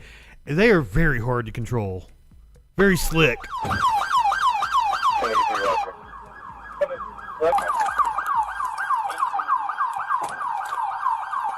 10-847, let me have the frequency. Vehicle is TC'd, major TC damage. Let me get an RA starting to roll. What does TC mean? Traffic shut down for westbound traffic on Sherman Way.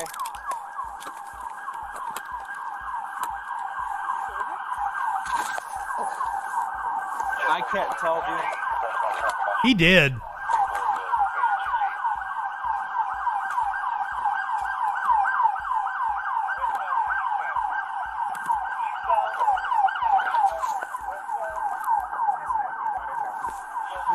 Oh, wait.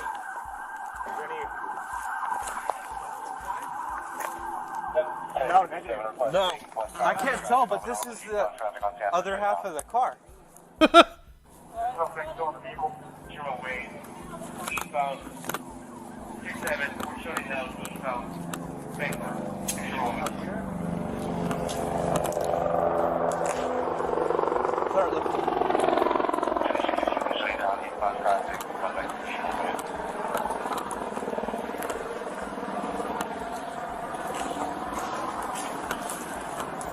Well, he didn't want to go to jail. Hey, did you guys see anyone run? Did you see anyone run? Run? Alright, cool. Hey, we heard everything. Just hang out on the sidewalk for me. You think he ran from that?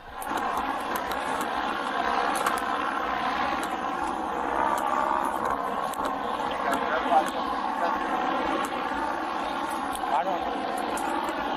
1083, 1083, verify suspect in custody. 83 negative. He wasn't inside the vehicle.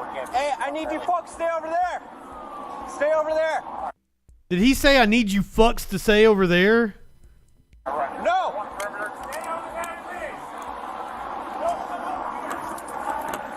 Hey, Roger. We don't have a suspect location or direction of travel yet.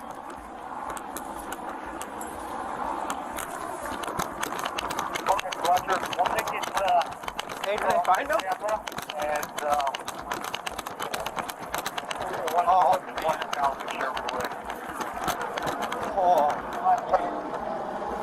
At the other half of the car? Damn.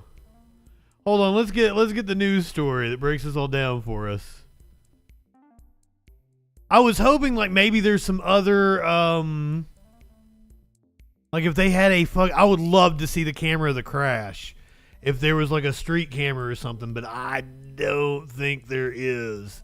This was just released in like the last day.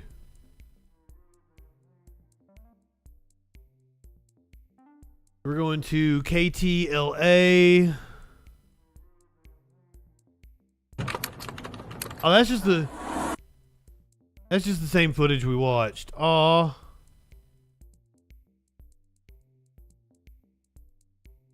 The suspected driver was identified as Elliot Dugan. We're at in LA. That's a good question.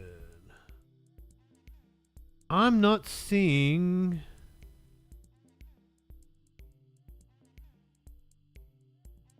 Sherman Way at Reseda Boulevard. Body and dash cam video show officers pulling Dugan over as they walk over to his car to speak with him and ask for his ID. He tells police the Lamborghini is a rental car. Shortly after the chase began, he crashed into a center median and several trees near the intersection of Vandalay Industries and Sherman Way.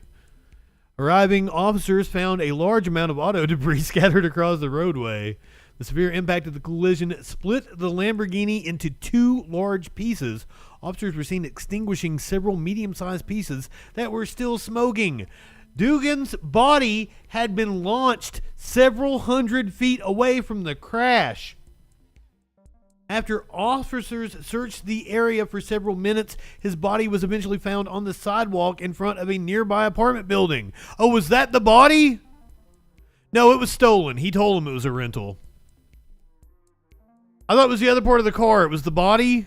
He was pronounced dead at the scene. The violent impact had sent large debris crashing onto parked cars along Sherman. Well, he did ran. Or he did run. I'm sorry. Get your verb tense right, Justin. Some of the vehicles had moderate to major damage, with windows and roofs being destroyed. The deadly crash remains under investigation. No further details on the suspect or the stolen vehicle were provided.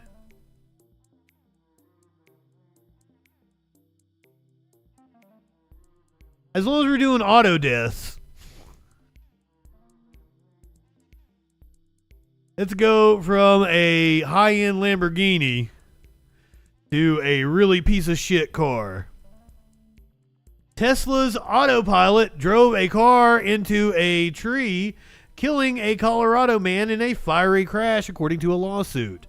The widow of Hans von Ohon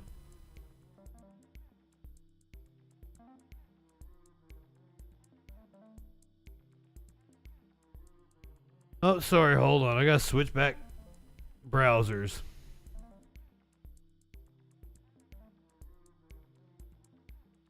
Tesla is a piece of shit. Stop asking me to sign into my email. Tesla's advanced autopilot driving system malfunctioned and caused one of the electric car maker's Colorado employees to drive off the road and die in a fiery crash. A newly filed wrongful death lawsuit alleges the widow of Hans von Uhon, her husband, was driving back from golfing in Evergreen with a friend on May 16, 2022, when the autopilot system unexpectedly caused the 2021 Tesla Model 3 to sharply veer to the right, leading it off the pavement on Upper Bear Creek Road.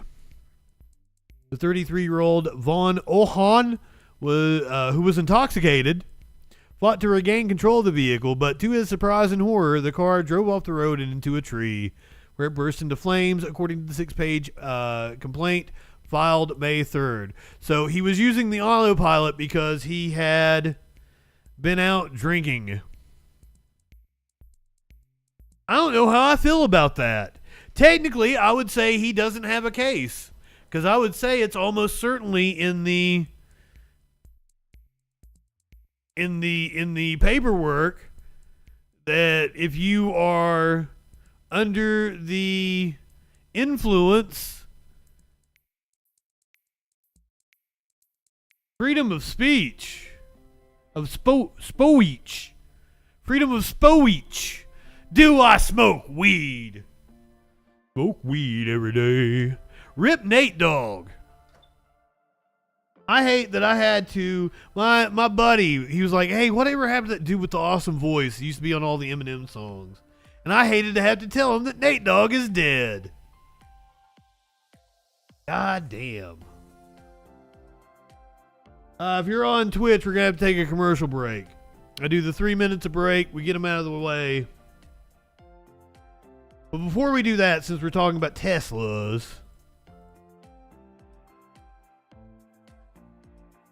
man, that Lamborghini video, that was good shit. That's my kind of content. But since we're talking about Teslas, a Cybertruck owner, people in Hawaii don't know what a Tesla is? That seems odd to me. I feel like people in Hawaii, I feel like Hawaii probably has or are you like a native Hawaiian and you're not in the bougie Honolulu area? They don't have electricity. Shut up, Flash. I've been to Hawaii. They have electricity. At least in the white people parts where I was at.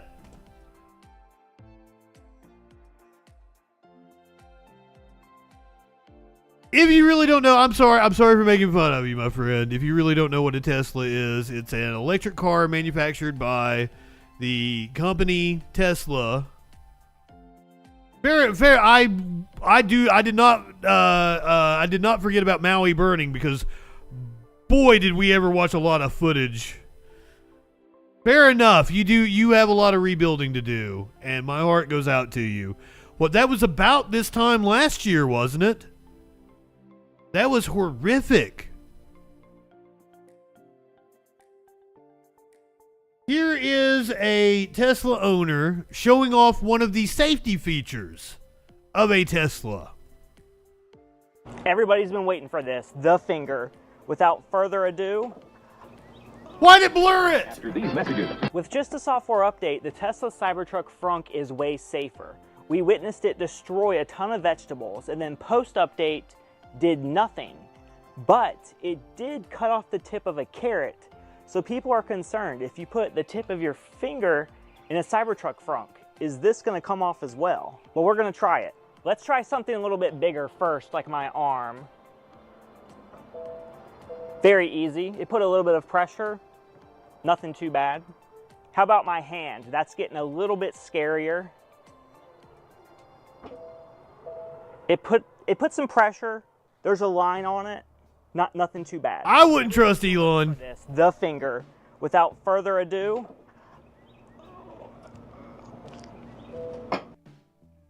Oh, I have been to Hawaii. I went to Honolulu many years ago. It's been a long time. You need a content warning for the dude putting his finger in the Cybertruck?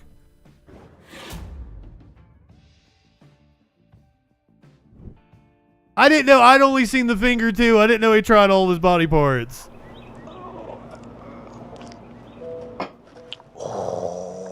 I feared for my finger for a second, not gonna lie. That's kind of bad, and you can see my finger is shaking.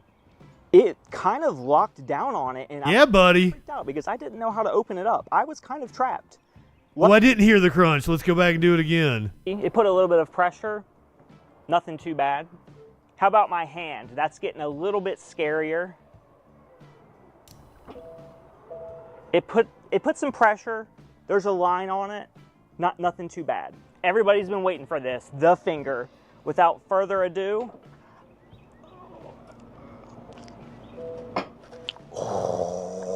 I feared for my finger for a second, not gonna lie. That's kind of bad, and you can see my finger is shaking. It kind of locked down on it, and I was a little bit freaked out because I didn't know how to open it up. I was kind of trapped. This isn't even the one you saw. Oh my God. Do I think China's our enemy? No. Do I support Israel? No. I'm not a nationalist in any way. So, like, supporting a country is a weird thing to ask me. Just throwing it out there. We've still got a couple of more crime stories we're going to do when we come back. But it's going to mainly be bullshit. I've got a Maine woman apparently went on a date with her boyfriend. We got video of the fatal shooting that took place. A teen was sleeping in their truck. They have drowned after a flash flood swept their truck away. Who's everybody picking the Drake Kendrick beef? Who did everybody pick in that?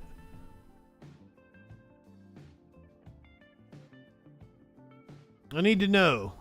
Everybody's taking Kendrick, right?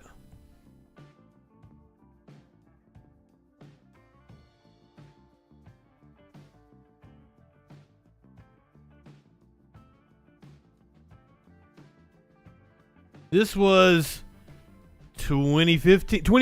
This was in 2016. And Kendrick Lamar got in a rap battle. Who do you think would win? Got to go with Kendrick. I'm just saying. I think Drake is an outstanding entertainer, but Kendrick, his lyrics, his last album was outstanding. Excellent. All right. Best album I think last year.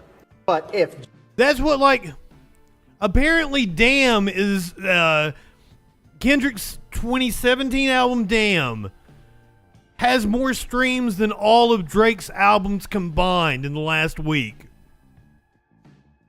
But here's the thing is Damn I think is his weakest. I like To Pimp a Butterfly, like Obama. I like Mr. Morale. I think both of them are better than Damn. Obama was behind it all. Drake and Kendrick Lamar got in a rap battle. Who do you think would win? Got to go with Kendrick. I'm just saying. You know Trump would have picked Drake. If you're watching on Twitch, you're going to get a commercial break. We get all the commercials out of the way. Nobody misses any content. I'm just going to sit here, smoke weed with everybody, and then we'll be back in 3 minutes. Don't miss out. We got so much good stuff like Tom Selleck, Ric Flair wooing in an old lady's face, all that and more on the other side of the break here on the Troll Patrol Live. Freedom of speech. Zionists would disagree. You are saying this just because it's cool to say, or why? Wow. My friend, you missed the Israel part. Like that was the first hour of the show. We're moved on from Israel now. We're on to bullshit. Who gives a shit what Zionists say? Yawn. I love you guys so much. Oh shit, be careful clinically. Tell your brother I said, hey, go ahead, light one up, tip one back. What do you mean it's all about Ukraine and Israel? You said you live in Hawaii and you're rebuilding Maui. Why are you caring about Ukraine and Israel? Seems like you got more important things to do, like rebuilding Maui.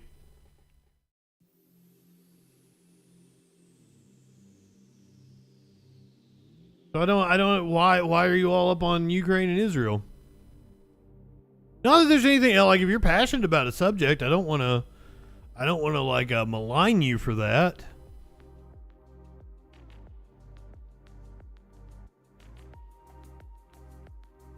Since you brought up Ukraine, we're going to do a Ukraine story. Because I just happen to have an interesting one here.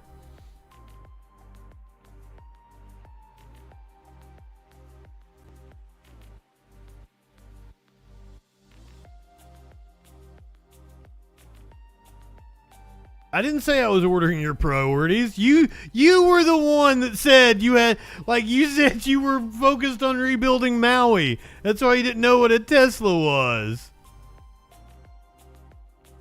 10 rolled for the ride. Jesus. How far is the airport from you clinically? Is it in another state? If I were you, what would I don't know. I'm me and I don't care about much. Just mocking dipshits. Getting high. Playing video games.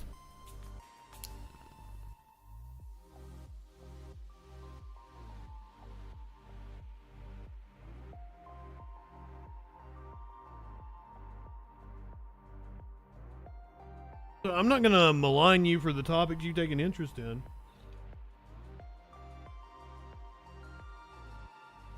I'm passionate about some, do I know about post-nut clarity? No, because I get horny again right away.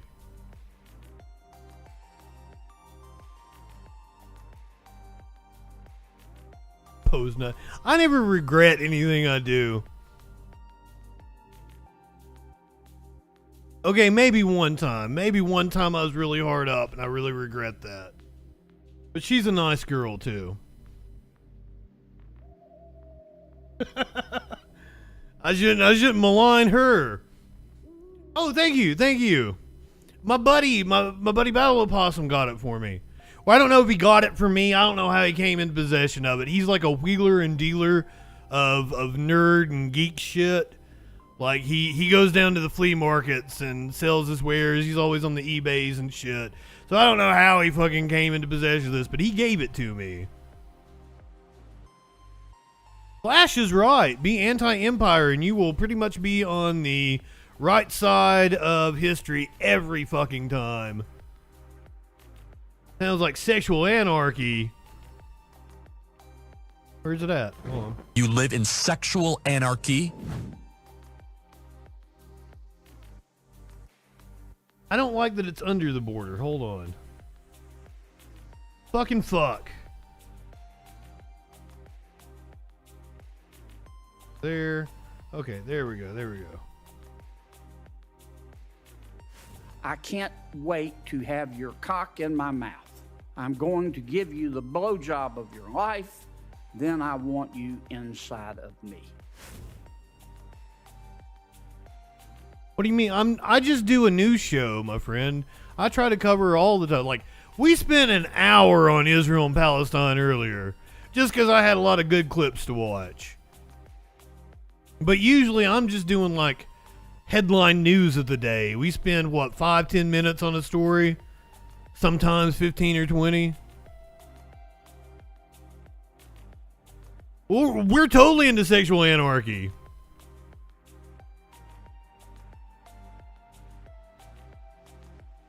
L421. Is that how you say your screen name? Welcome in. Thank you for being a freaking follower. I'd like you better if you were L420 though.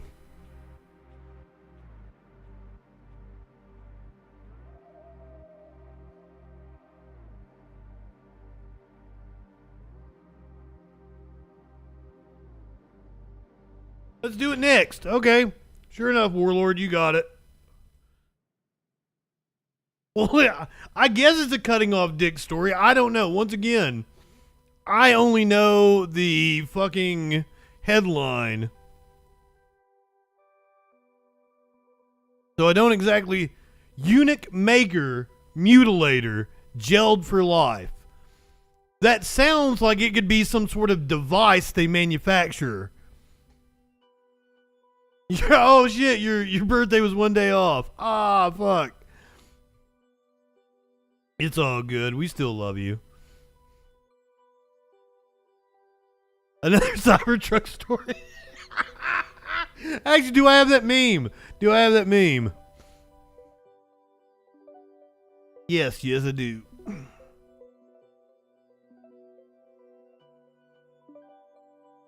Cybertruck owners willing to risk it all to prove safety feature works.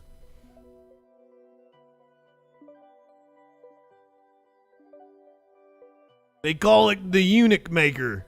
The eunuch maker. Eunuch. We might need a content warning on this one.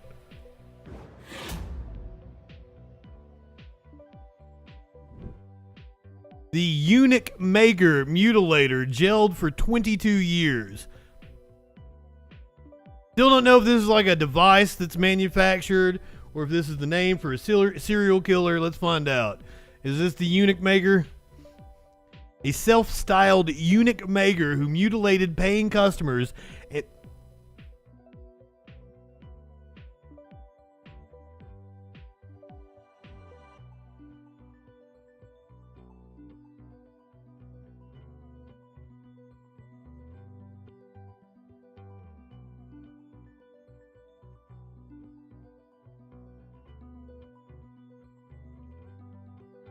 People paid him to do this. Interesting. We are news focused on politics, crime, and then all around bullshit towards the end. I'm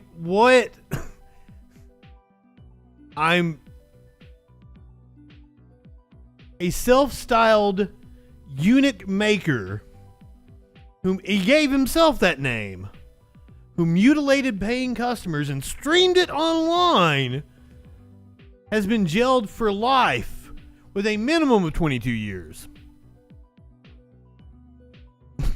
Marius Gustavsson admitted offenses including 5 counts of causing grievous bodily harm with intent. Oh, I'm sure they're talking about Israel in the chat. What is everybody arguing about right now? He was described at a 3-day sentencing at the Old Bailey as a lunatic, an arch manipulator, and a butcher.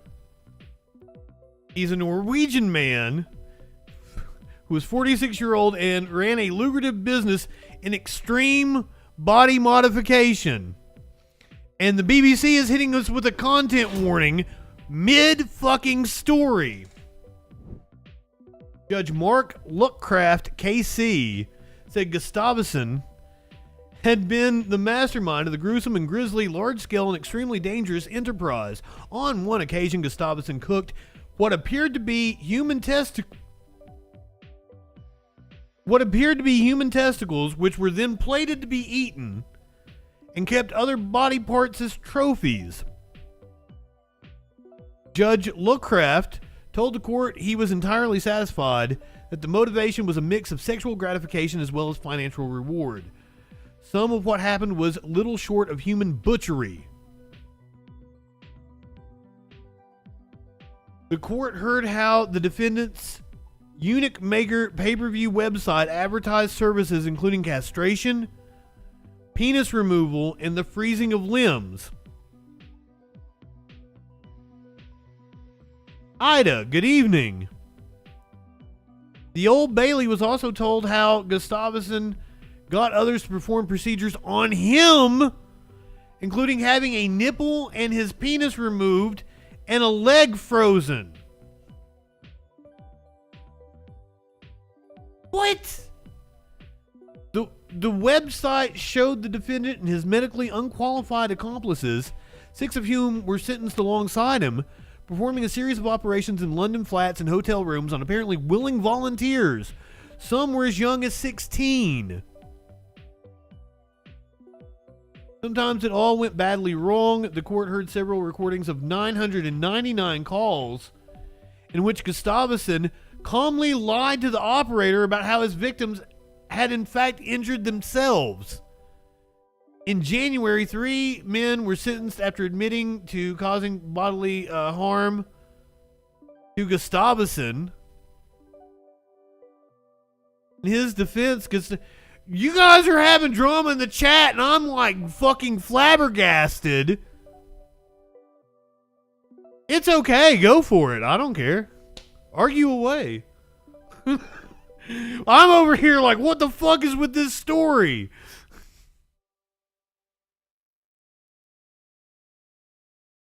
In his defense, Gustafson's legal team claimed he only wanted to put a smile on people's faces. Offering a service to those suffering like him from what was described as body integrity dysmorphia. However, prosecution barrister Carolyn Carberry, KC, told the court, "We suggest that diagnosis, if exists, may explain why it is Mr. Gustafson acted as he did to have his own body maimed and mutilated, but does not explain why he made a lucrative business out of mutilating others."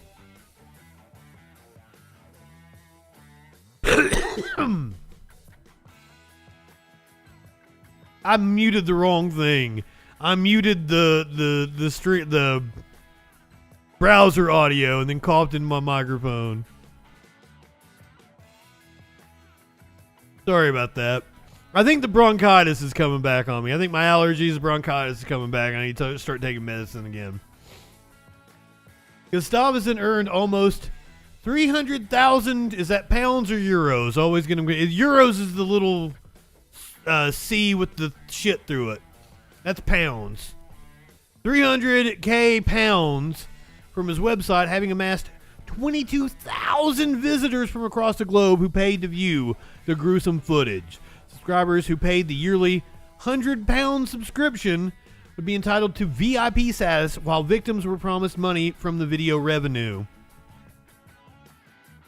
Court documents also showed Gustafson used his business to sell human tissue gathered from the procedures, with references to "Buy It Now" button. In the end, it was the bravery of one of Gustafson's victims, who cannot be named for legal reasons, that led to the website being taken down. In 2020, the participant told Devon and Cornwall police about the procedures carried out on him and provided a USB stick that contained 5,000 WhatsApp messages, 100 images, and a number of videos. He told police how he had been high on drugs when Gustafson had first cut him with a scalpel. And, well, good. You want some anesthesia? And how he was strapped to a bed and electrocuted. In later procedures, the man told police how he had had his testicles clamped and how Gustafsson had used a red-hot iron designed by the victim to brand him with the initials EM, which stood for eunuch maker.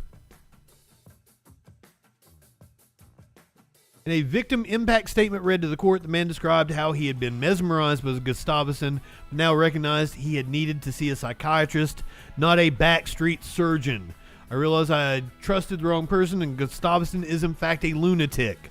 The thousands of messages handed to police revealed how Gustafsson was an arch manipulator of victims who may have consented to the procedures, but were themselves vulnerable. Having pleaded guilty to a series of charges, including conspiracy to cause grievous bodily harm with intent, making and distributing indecent images of a child, and possessing extreme pornography, Gustafsson did not need to give evidence at trial.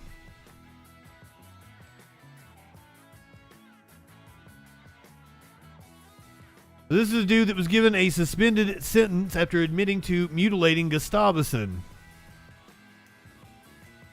Investigations by journalists into Gustafsson's background in Norway and from what his defense team claimed at court make it possible to trace how the once respectable community figure descended into a spiral of criminality. Originally from a small town to the south of West Oslo, Gustafsson was a postal worker and the chair of the LGBT charity known as Organizing Pride Weekends, as well as the traditional Rust celebrations, a series of events and parties high school students enjoy before their final exams. But by 1999, he had received a suspended prison sentence for a fraud committed against a housing cooperative, and in 2001, he was sentenced to 8 months for internet fraud. Defense barrister Rajvinderjeet Pensar said Gustav probably did a pretty good job on that one.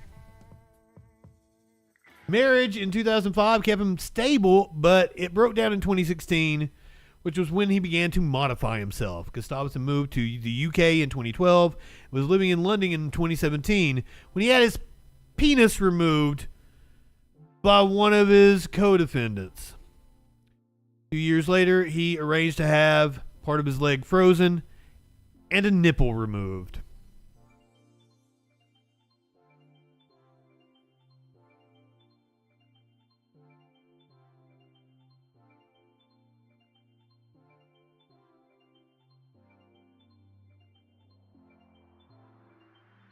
If you want to have a conversation with me, you're going to have to call in or something.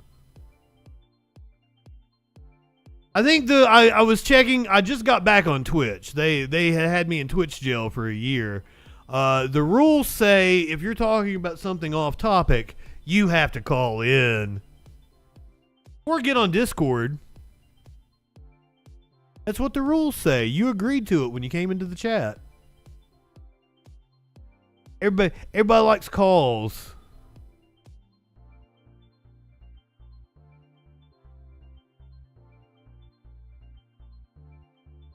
The eunuch maker.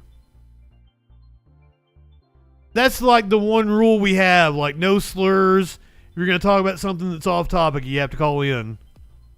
We have rules. Yeah, we tried the no rule thing for a little bit, and that really didn't work. So we had to add like just tiny rules.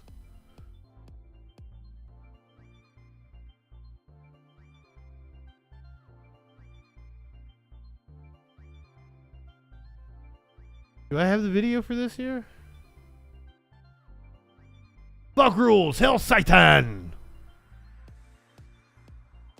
Heart-wrenching video. Oh, sorry.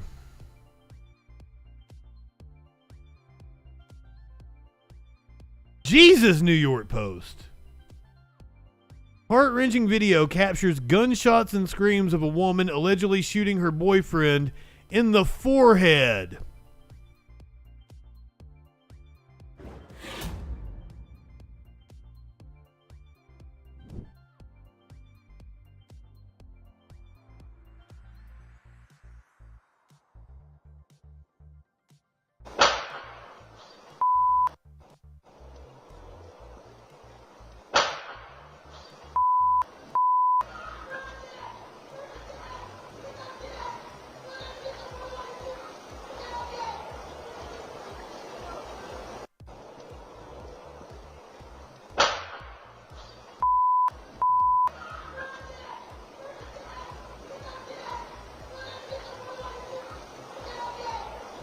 Wait a minute, are you telling him to get back up so you can shoot him again?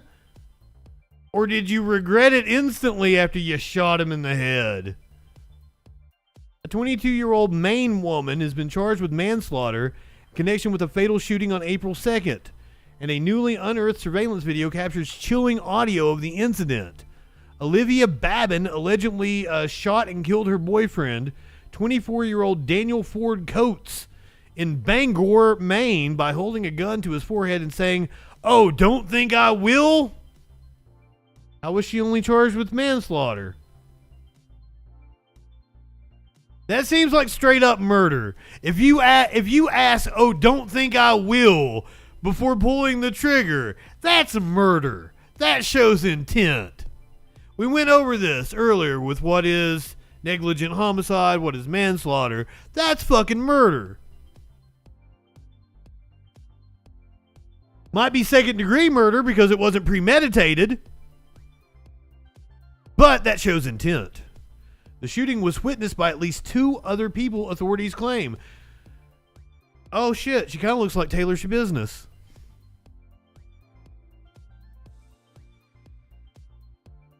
Maybe I can fix her too. This is Olivia Babin. A Nest surveillance video obtained by the Post, a gunshot can clearly be heard. A clearly panicked woman then repeatedly screams, "You're not dead, you're not dead," at least 7 times. So she had regretted her decision instantly. But you just told him, "Oh, you don't think I will?" During Babin's April 5th bond hearing, Assistant Attorney General Jennifer Ackerman told the judge that Bangor police interviewed Babin at the scene and that she lied to them about what happened. During her initial police interview, Babin allegedly told cops that another friend had argued with Ford Coates about a woman. She claimed to have heard a loud bang and witnessed the friend fleeing the scene. The friend told cops a different story, alleging that Babin, who retrieved Ford Coates' 9mm handgun from his bedroom, then she allegedly held the gun to the victim's head before pulling the trigger. Ford Coates slumped to the ground, according to Bangor Police Department. Allegedly changed clothes after the shooting and threw the handgun in the nearby Kinduskeg River, and then she called 911. That's murder.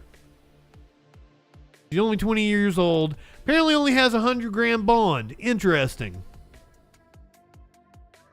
Paramedics rushed Ford Coates to a nearby hospital where he's pronounced dead. Motive for the shooting is unknown, but the friend claimed Babin was trying to scare them. The gun did not have a magazine in it, but there was still a bullet in the chamber. Okay, so she was not aware that there was a bullet in the chamber. That's where the manslaughter charge comes from. You're pointing a gun at somebody. Gun safety says that you should always assume that a gun is loaded.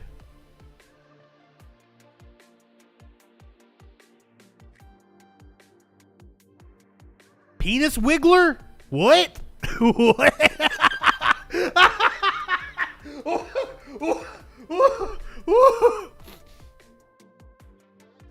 I can't wait to have your cock in my mouth. I'm going to give you the blowjob of your life. Then I want you inside of me. Ackerman claimed in court that alcohol and drugs had been used on the night of the incident. Nah, shit. In terms of Ukraine and Russia, Russia is probably winning right now. Now that the U.S. has turned its attention to Israel and really isn't backing Ukraine anymore, Russia has more territory, right, at this moment in time. Because Ukraine has been steadily it has been a slog. The last year has not changed the dynamics much on any side.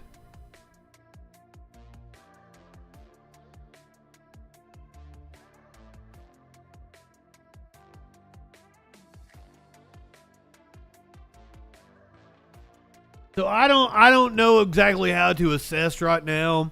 It kind of looks like it was exactly one of my biggest fears when this all started was that the U.S. wasn't actually in it to defend Ukraine. It was more to wear down Russia in a long proxy war. And that looks like exactly what we're doing. Mock says 2024 has been really bad for you. I can believe it. I haven't really kept up with it that much in the last few months.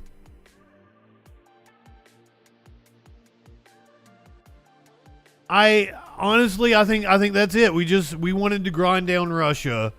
And I've even heard military analysts describe it like that. Like, we've spent $50 billion or whatever, and we've been able to destroy half of Russia's tanks. We've been able to eliminate blah, blah, blah, many soldiers.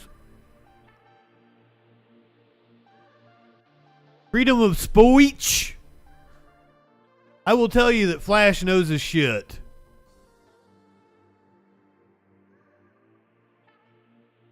That's also a take, Mox. Russia's been grinding down NATO. Foreign affairs isn't exactly my thing. Criminal justice, politics, that's my forte. Entertain him, you dick harvester! God, I love you guys.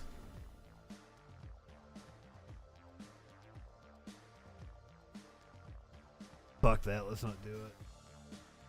Yeah, let's go to Ukraine. Let's do it. I got this interesting Ukraine story here. Let's do it. This was 2 days ago.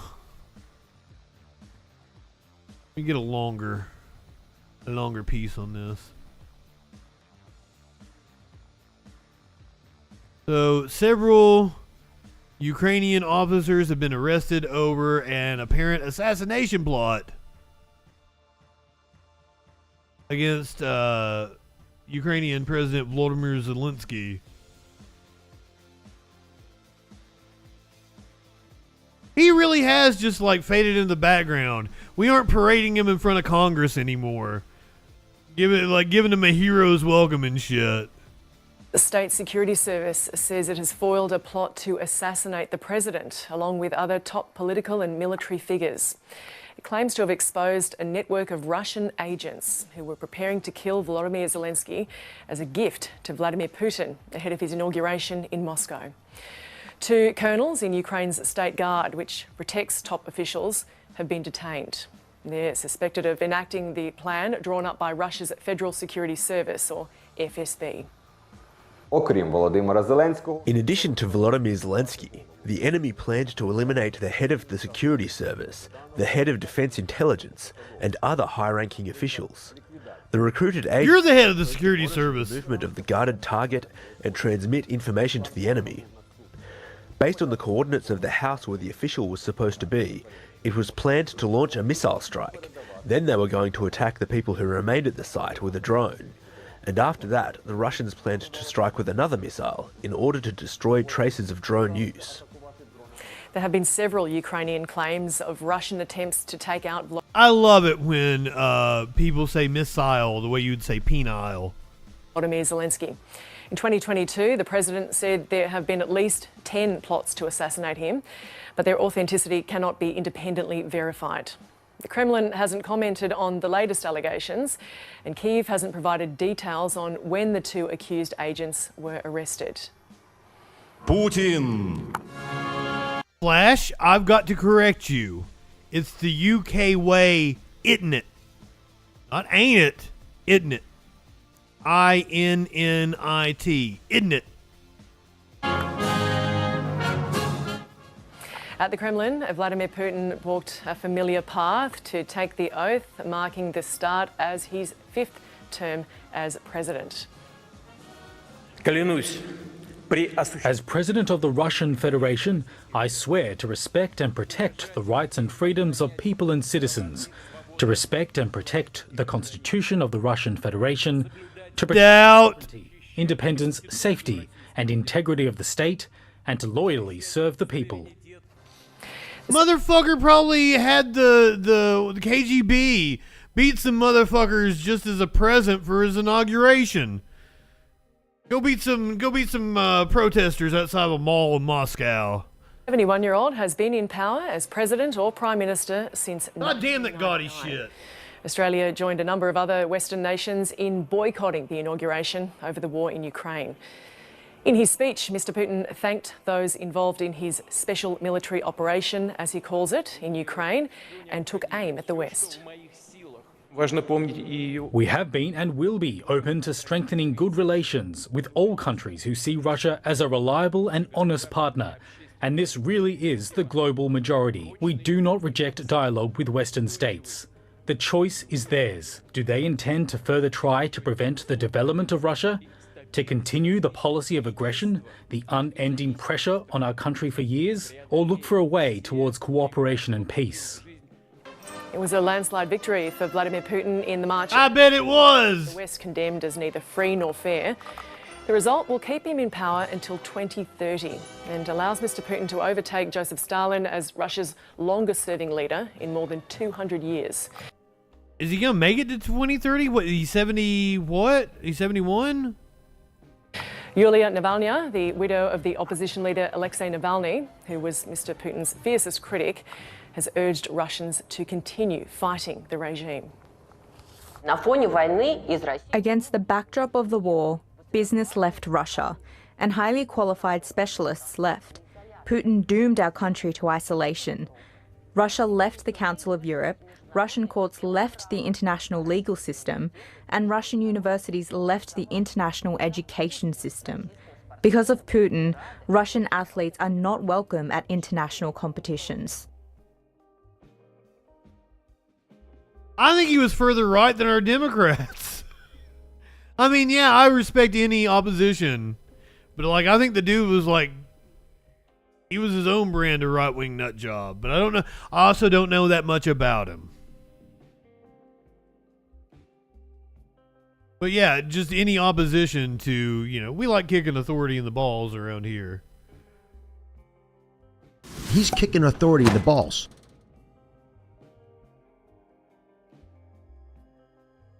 This one, speaking of kicking authority in the balls, this is a big one. This is a big kick to the balls of authority.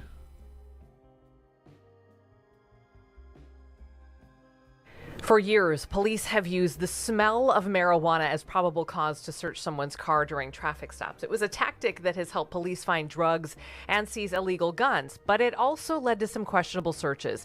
However, the Minnesota Supreme Court recently upended that entire practice after a ruling that the smell of weed is no longer enough. Fox 9 investigator Nathan O'Neill joins me now to explore these ripple effects. Nathan? Yeah, Amy, well, the police training instructors, they say this new ruling is fundamentally changing the way police do their jobs. And we decided to really dig into the impact of this. We looked at police video, evidence files, and court records, which all show how police previously used the smell of marijuana to search someone's car. But that all changed after one search in Meeker County that made its way all the way to the Minnesota Supreme Court. Take a look. How we doing today? Doing good. Officer Ryan. At the center of that land.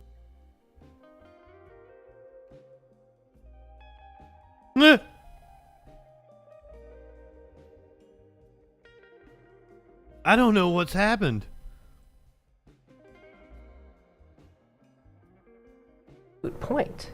What the fuck? What the fuck? Minnesota Supreme Court. Take a look. How we doing today? Doing good. Officer Ryan. At the center of that landmark ruling is this never-before-seen video. Partner said he told me he could smell weed, and I could smell weed. Okay, so I guess that's probable cause to search the vehicle. This search in 2018 led to the discovery of a small amount of meth and criminal charges. You're under arrest. But late last year, the Minnesota Supreme Court found that search unconstitutional. The specific question is really whether the odor of marijuana alone is enough to expand the search to the vehicle. The court ruled the odor of marijuana alone is simply not enough in Minnesota. Good. Okay, so Nathan, I think one of the first things people are going to think about is... Hey, we don't need to see them banter back and forth. I'm very happy that they did that in Minnesota, though. It is legal in Minnesota, right? So if theoretically you can be riding around with a bag of weed in your car that you legally purchased, then yeah, the smell should not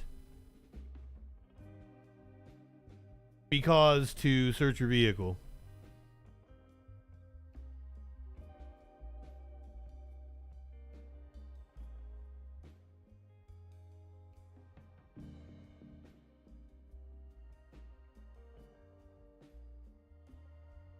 Let's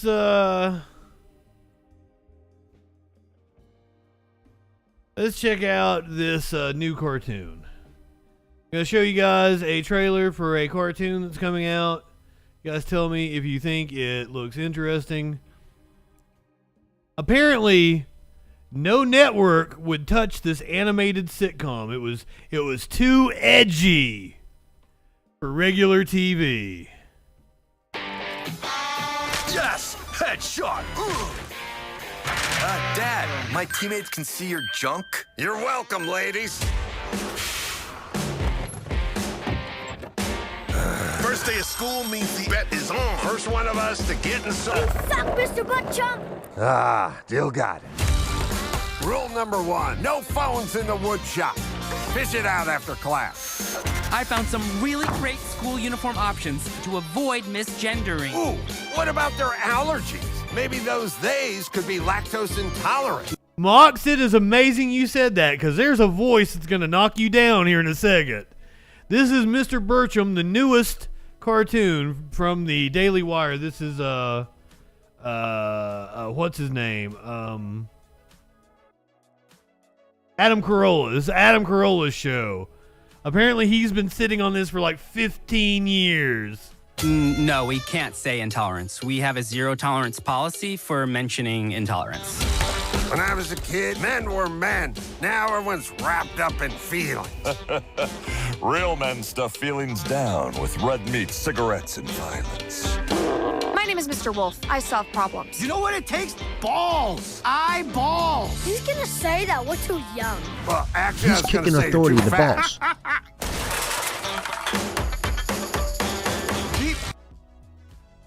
Megyn Kelly is on this. Brett Cooper. Rob Riggle's pretty funny. Oh, Roseanne Barr. Roseanne Barr. My wife's name out of your damn mouth. You and the geriatric Girl Scouts will be passed out in an hour. Pass Mommy the wine. The bottle. Don't make this a prison hug. Richard Bertram. Bertram? Bertram. Mr. Bertram. Hey, Bertram. Bertram. Bertram. Bertram! Watch Mr. Bertram, an all-new animated series from Daily Wire Plus. Let the record show I'm a dick. Premieres May 12th. Yeah, I don't want to think that Rob Riggle is a chud. There has to be something else going on there. Oh, Warburton, fucking Joe from Family Guy, goddamn Putty from Seinfeld. It wouldn't surprise me that he's a chud.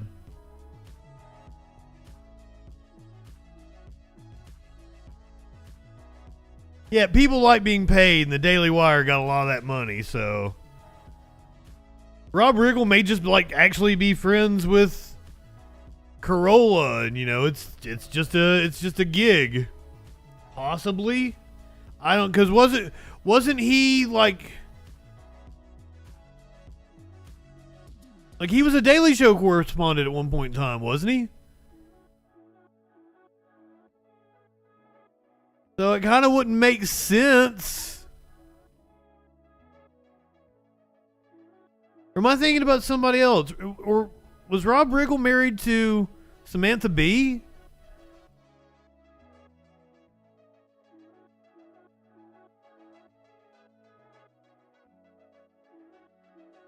No, I was wrong on that. Tiffany Riggle. Don't know who the fuck that is. Yeah, I'm thinking of that other guy.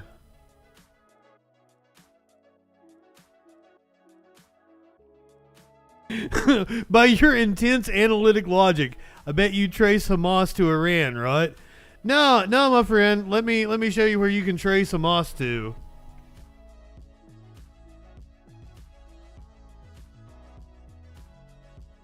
I can show you exactly where you can trace Hamas to.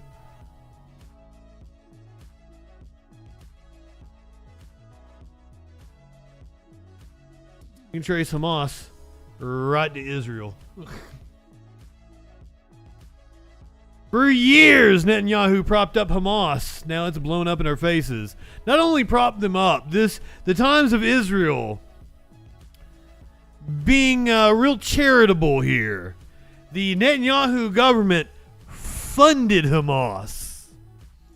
Not only propped them up, but funded them. Hamas was merely a tool that Israel used to justify their genocide, their ethnic cleansing of the Palestinian people. All there is to it.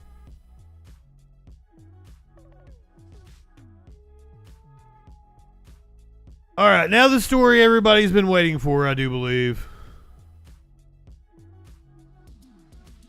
Oh, no. I should end. We'll end on the other sad old man. Let's go to this one first. Let's do this sad old man first.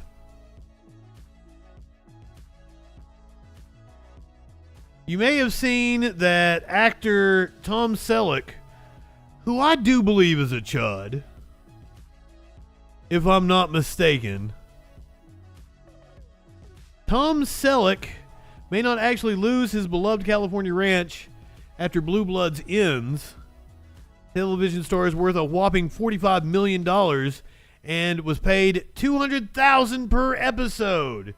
See, Tom Selleck been out here talking about how, I'm going to lose my farm. Tom Selleck is not actually at risk of losing his Ventura County, California ranch, even though he worried fans by saying he would not be able to afford it anymore.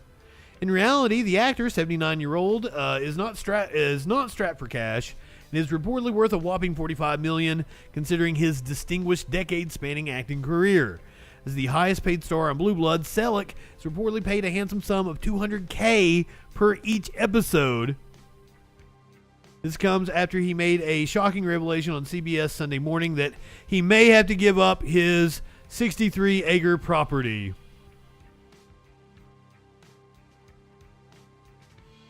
Oh, do we have the clip? I wanted the clip. Hardest thing is to guest on it. That's not it. Well, god damn it.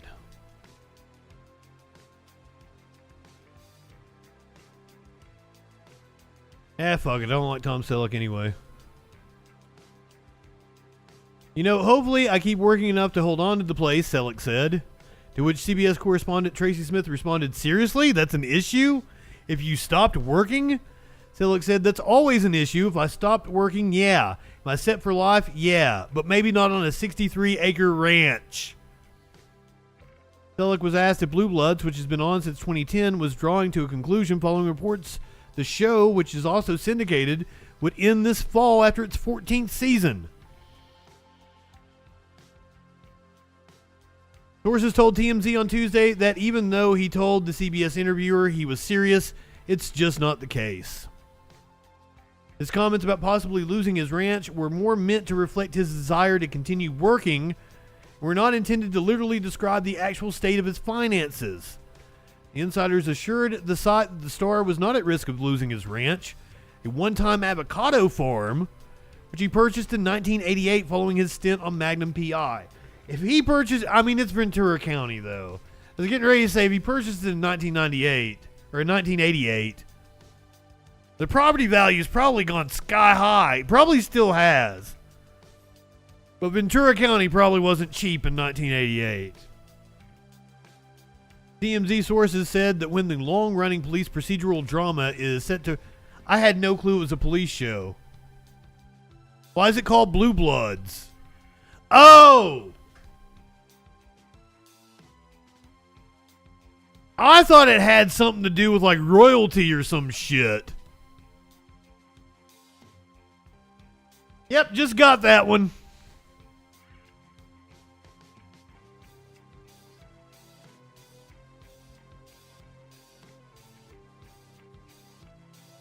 I was thinking like the Blue Bloods, the fucking WCW tag team of William Regal and Dave Taylor.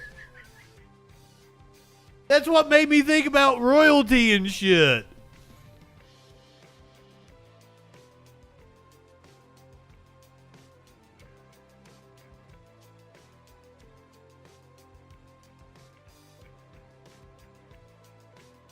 I get it now. I get it.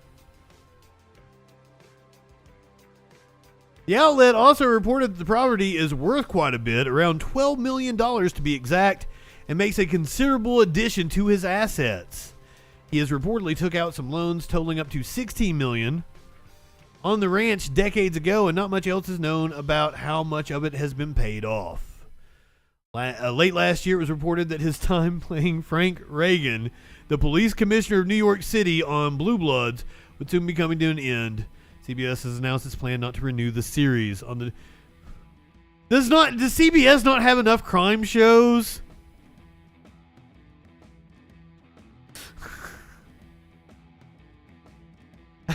I don't know. They were at what does the phrase blue blood mean? Doesn't it mean like hoity-toity? No, not the show. I want to know what the phrase means.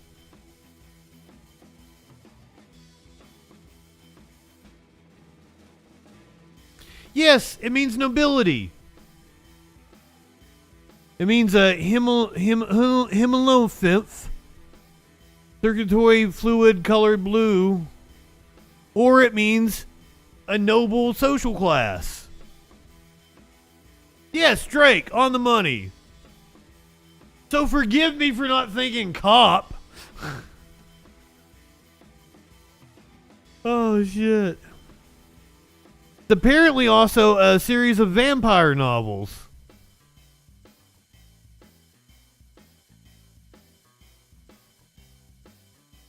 Blood without oxygen. Okay. Kind of makes...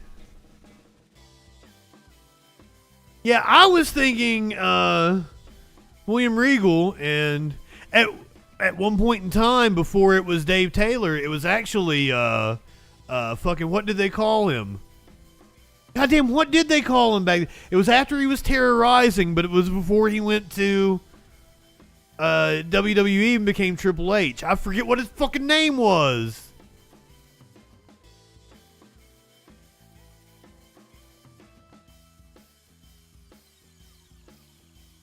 What was your WCW name before? Jean-Paul Levesque. Jean-Paul Levesque. Yeah. What'd you post in Discord, Warlord? Yeah, we'll do that next time. We're already in the bullshit. I was transitioning to wrestling.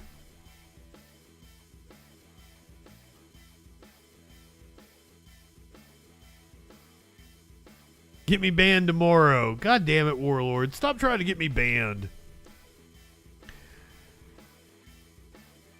Ric Flair last weekend went on a rant on his social media. I saw it right after he posted it. And I knew right away. So, Ric Flair took to social media to air his grievances with Pisano's Stone-Fired Pizza in Gainesville, Florida. Said he was asked to leave because of an issue that he had with the kitchen manager taking too long in the bathroom. He would highly recommend that anyone who wants to enjoy a relaxing time in Gainesville at a nice restaurant never to visit Pisano's. The Gainesville Sun happened to reach out to the owner of Pisano's to get a statement regarding the incident. Co-owner Jerry Roberts happened to respond to them via text, and without giving details of exactly what went down, said that requesting Rick to leave was warranted. We have reviewed video of the incident that took place recently at our restaurant. It is clear our team worked in a professional manner to ensure the safety of guests and staff. We are proud of how they responded to the situation, using and displaying our team values. Here's the video. I did anything wrong. Except spend money and put this place over and bring my family and friends here. For those of you who aren't wrestling fans, putting something over is a wrestling term. in order to, like, you know, talk it up, make it shine it up, make it look good. He puts it over. He's using wrestling terminology. That is bad for you. Why would it be bad for me? Well, watch social media tomorrow. I don't follow social media. Well, you better. I don't get stuck on my phone. What's your name, nut job? Now, he says he wasn't drunk, that he only had 2 mixed drinks and 3 Michelobes. I shit you not. Yeah, Flash. He says he wasn't drunk. 2 mixed drinks and 3 Michelobes. I don't get stuck on my phone. What's your name, nut job? Nicholas what? Nicholas Dickhead. You don't have to call me like that, sir. Don't ever talk. You don't have to call me like that, sir. You don't have to do this to me. You're humiliating me and my family. I'm not humiliating. I didn't do one thing wrong. I walked into the bathroom. And you called on my kitchen manager. Oh, you're a kid high cost. Really? What world do you live in? The same world you What live world in. do you live in? How did I cost him? Did I touch him? Cuss him. You said cuss word. I never say a cuss word. You know, is that his word against yours? I didn't say one cuss word. Oh, you probably did. God. No, ma'am, I'm going to give you $1,000 tip just to say to him, kiss my ass. If you walk outside here, Oh, he said 2 Michelobes and 2 mixed drinks. Oh, that's what he said he drank at the restaurant. Who knows what he had before? He is a famous drunk. Like, Ric Flair has killed any shred of decency, goodwill he had from the wrestling fans. He was my favorite wrestler. Oh, he said he didn't say 1 cuss word. He said 2.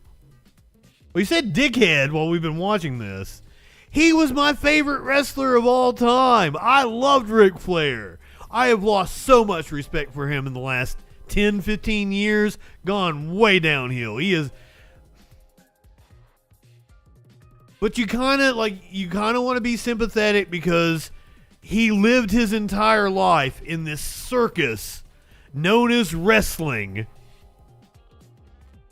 He was this mega fucking star, and everybody wanted him to be Ric Flair everywhere he went. But now he's old, he's irrelevant, he's out of the spotlight. He doesn't, like, he's broke. That's another, like, he is dead fucking broke because he's had 4 or 5 different wives. He's like, he spends big he probably will tip her $1,000 that he doesn't have. It's sad what's happened to Ric Flair. And I am pretty certain he wants to kill himself. I'm pretty certain he wants to die in the ring. He said that in a promo in TNA, that he would either die on top of a wild woman or in the ring, and that he would prefer it to be in the ring. Wrestlers do need to own the IP to the character. Now, Ric Flair does. Ric Flair owns Ric Flair. Unless he pawned that off, too. you're disrespecting me. How am I disrespecting? Telling me to leave. I'm not telling you to leave, but just telling you that you're cut off. Oh, I'm cut off and I'm drunk? Really? Yes, sir. It don't matter if you're paying or not. Here, ma'am, please give yourself $1,000 tip. $1,000 tip. This guy and I are so cool. She and I are cool. And along comes dipshit. You don't have to call me like that. I said it. He said dipshit, not Egyptian. You're a dipshit. You have to get out of here right now. Oh, I'm leaving. Trust me. I won't come back again. Thank God. Come on inside here and talk to me like a man. I'm not going to do that because I'm on the clock. You push you're on the pussy clock. You know outside if you want. Stop. Hey, you want to go out and talk with me in the park? I don't work here. I don't give a shit. We'll talk tonight. What's that? Does that dude know he's threatening Ric Flair? Does he even know who Ric Flair is? I don't work here. I'll go out in the parking lot. Well, you're going to beat up. He's like a 60, 70, 72-year-old man or something now? Jesus. You heard me. What's that? 76. What did you say to me? What did you say to me? Oh, I dropped my whole family here. I need one of those little bar straws for next week. You know how many? Just one. Just one? I'm not mad. I have no reason to be mad. There you have it. The video of the encounter that Ric Flair had at Paisano's restaurant.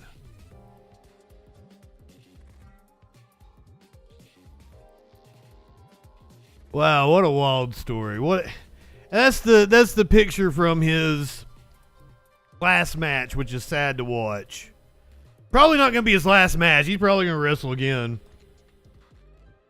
He would be dead broke in an alley somewhere and probably already dead if his daughter hadn't married Conrad Thompson. The mortgage guy from Huntsville, Alabama. He's a huge Ric Flair fan. He's bought all this Ric Flair memorabilia, and basically, you know, he's keeping Rick up because he married his daughter. Not Charlotte Flair, the wrestler. Megan Flair. Conrad probably even took her name. I mean, it's not Flair, it's Flair. Flair.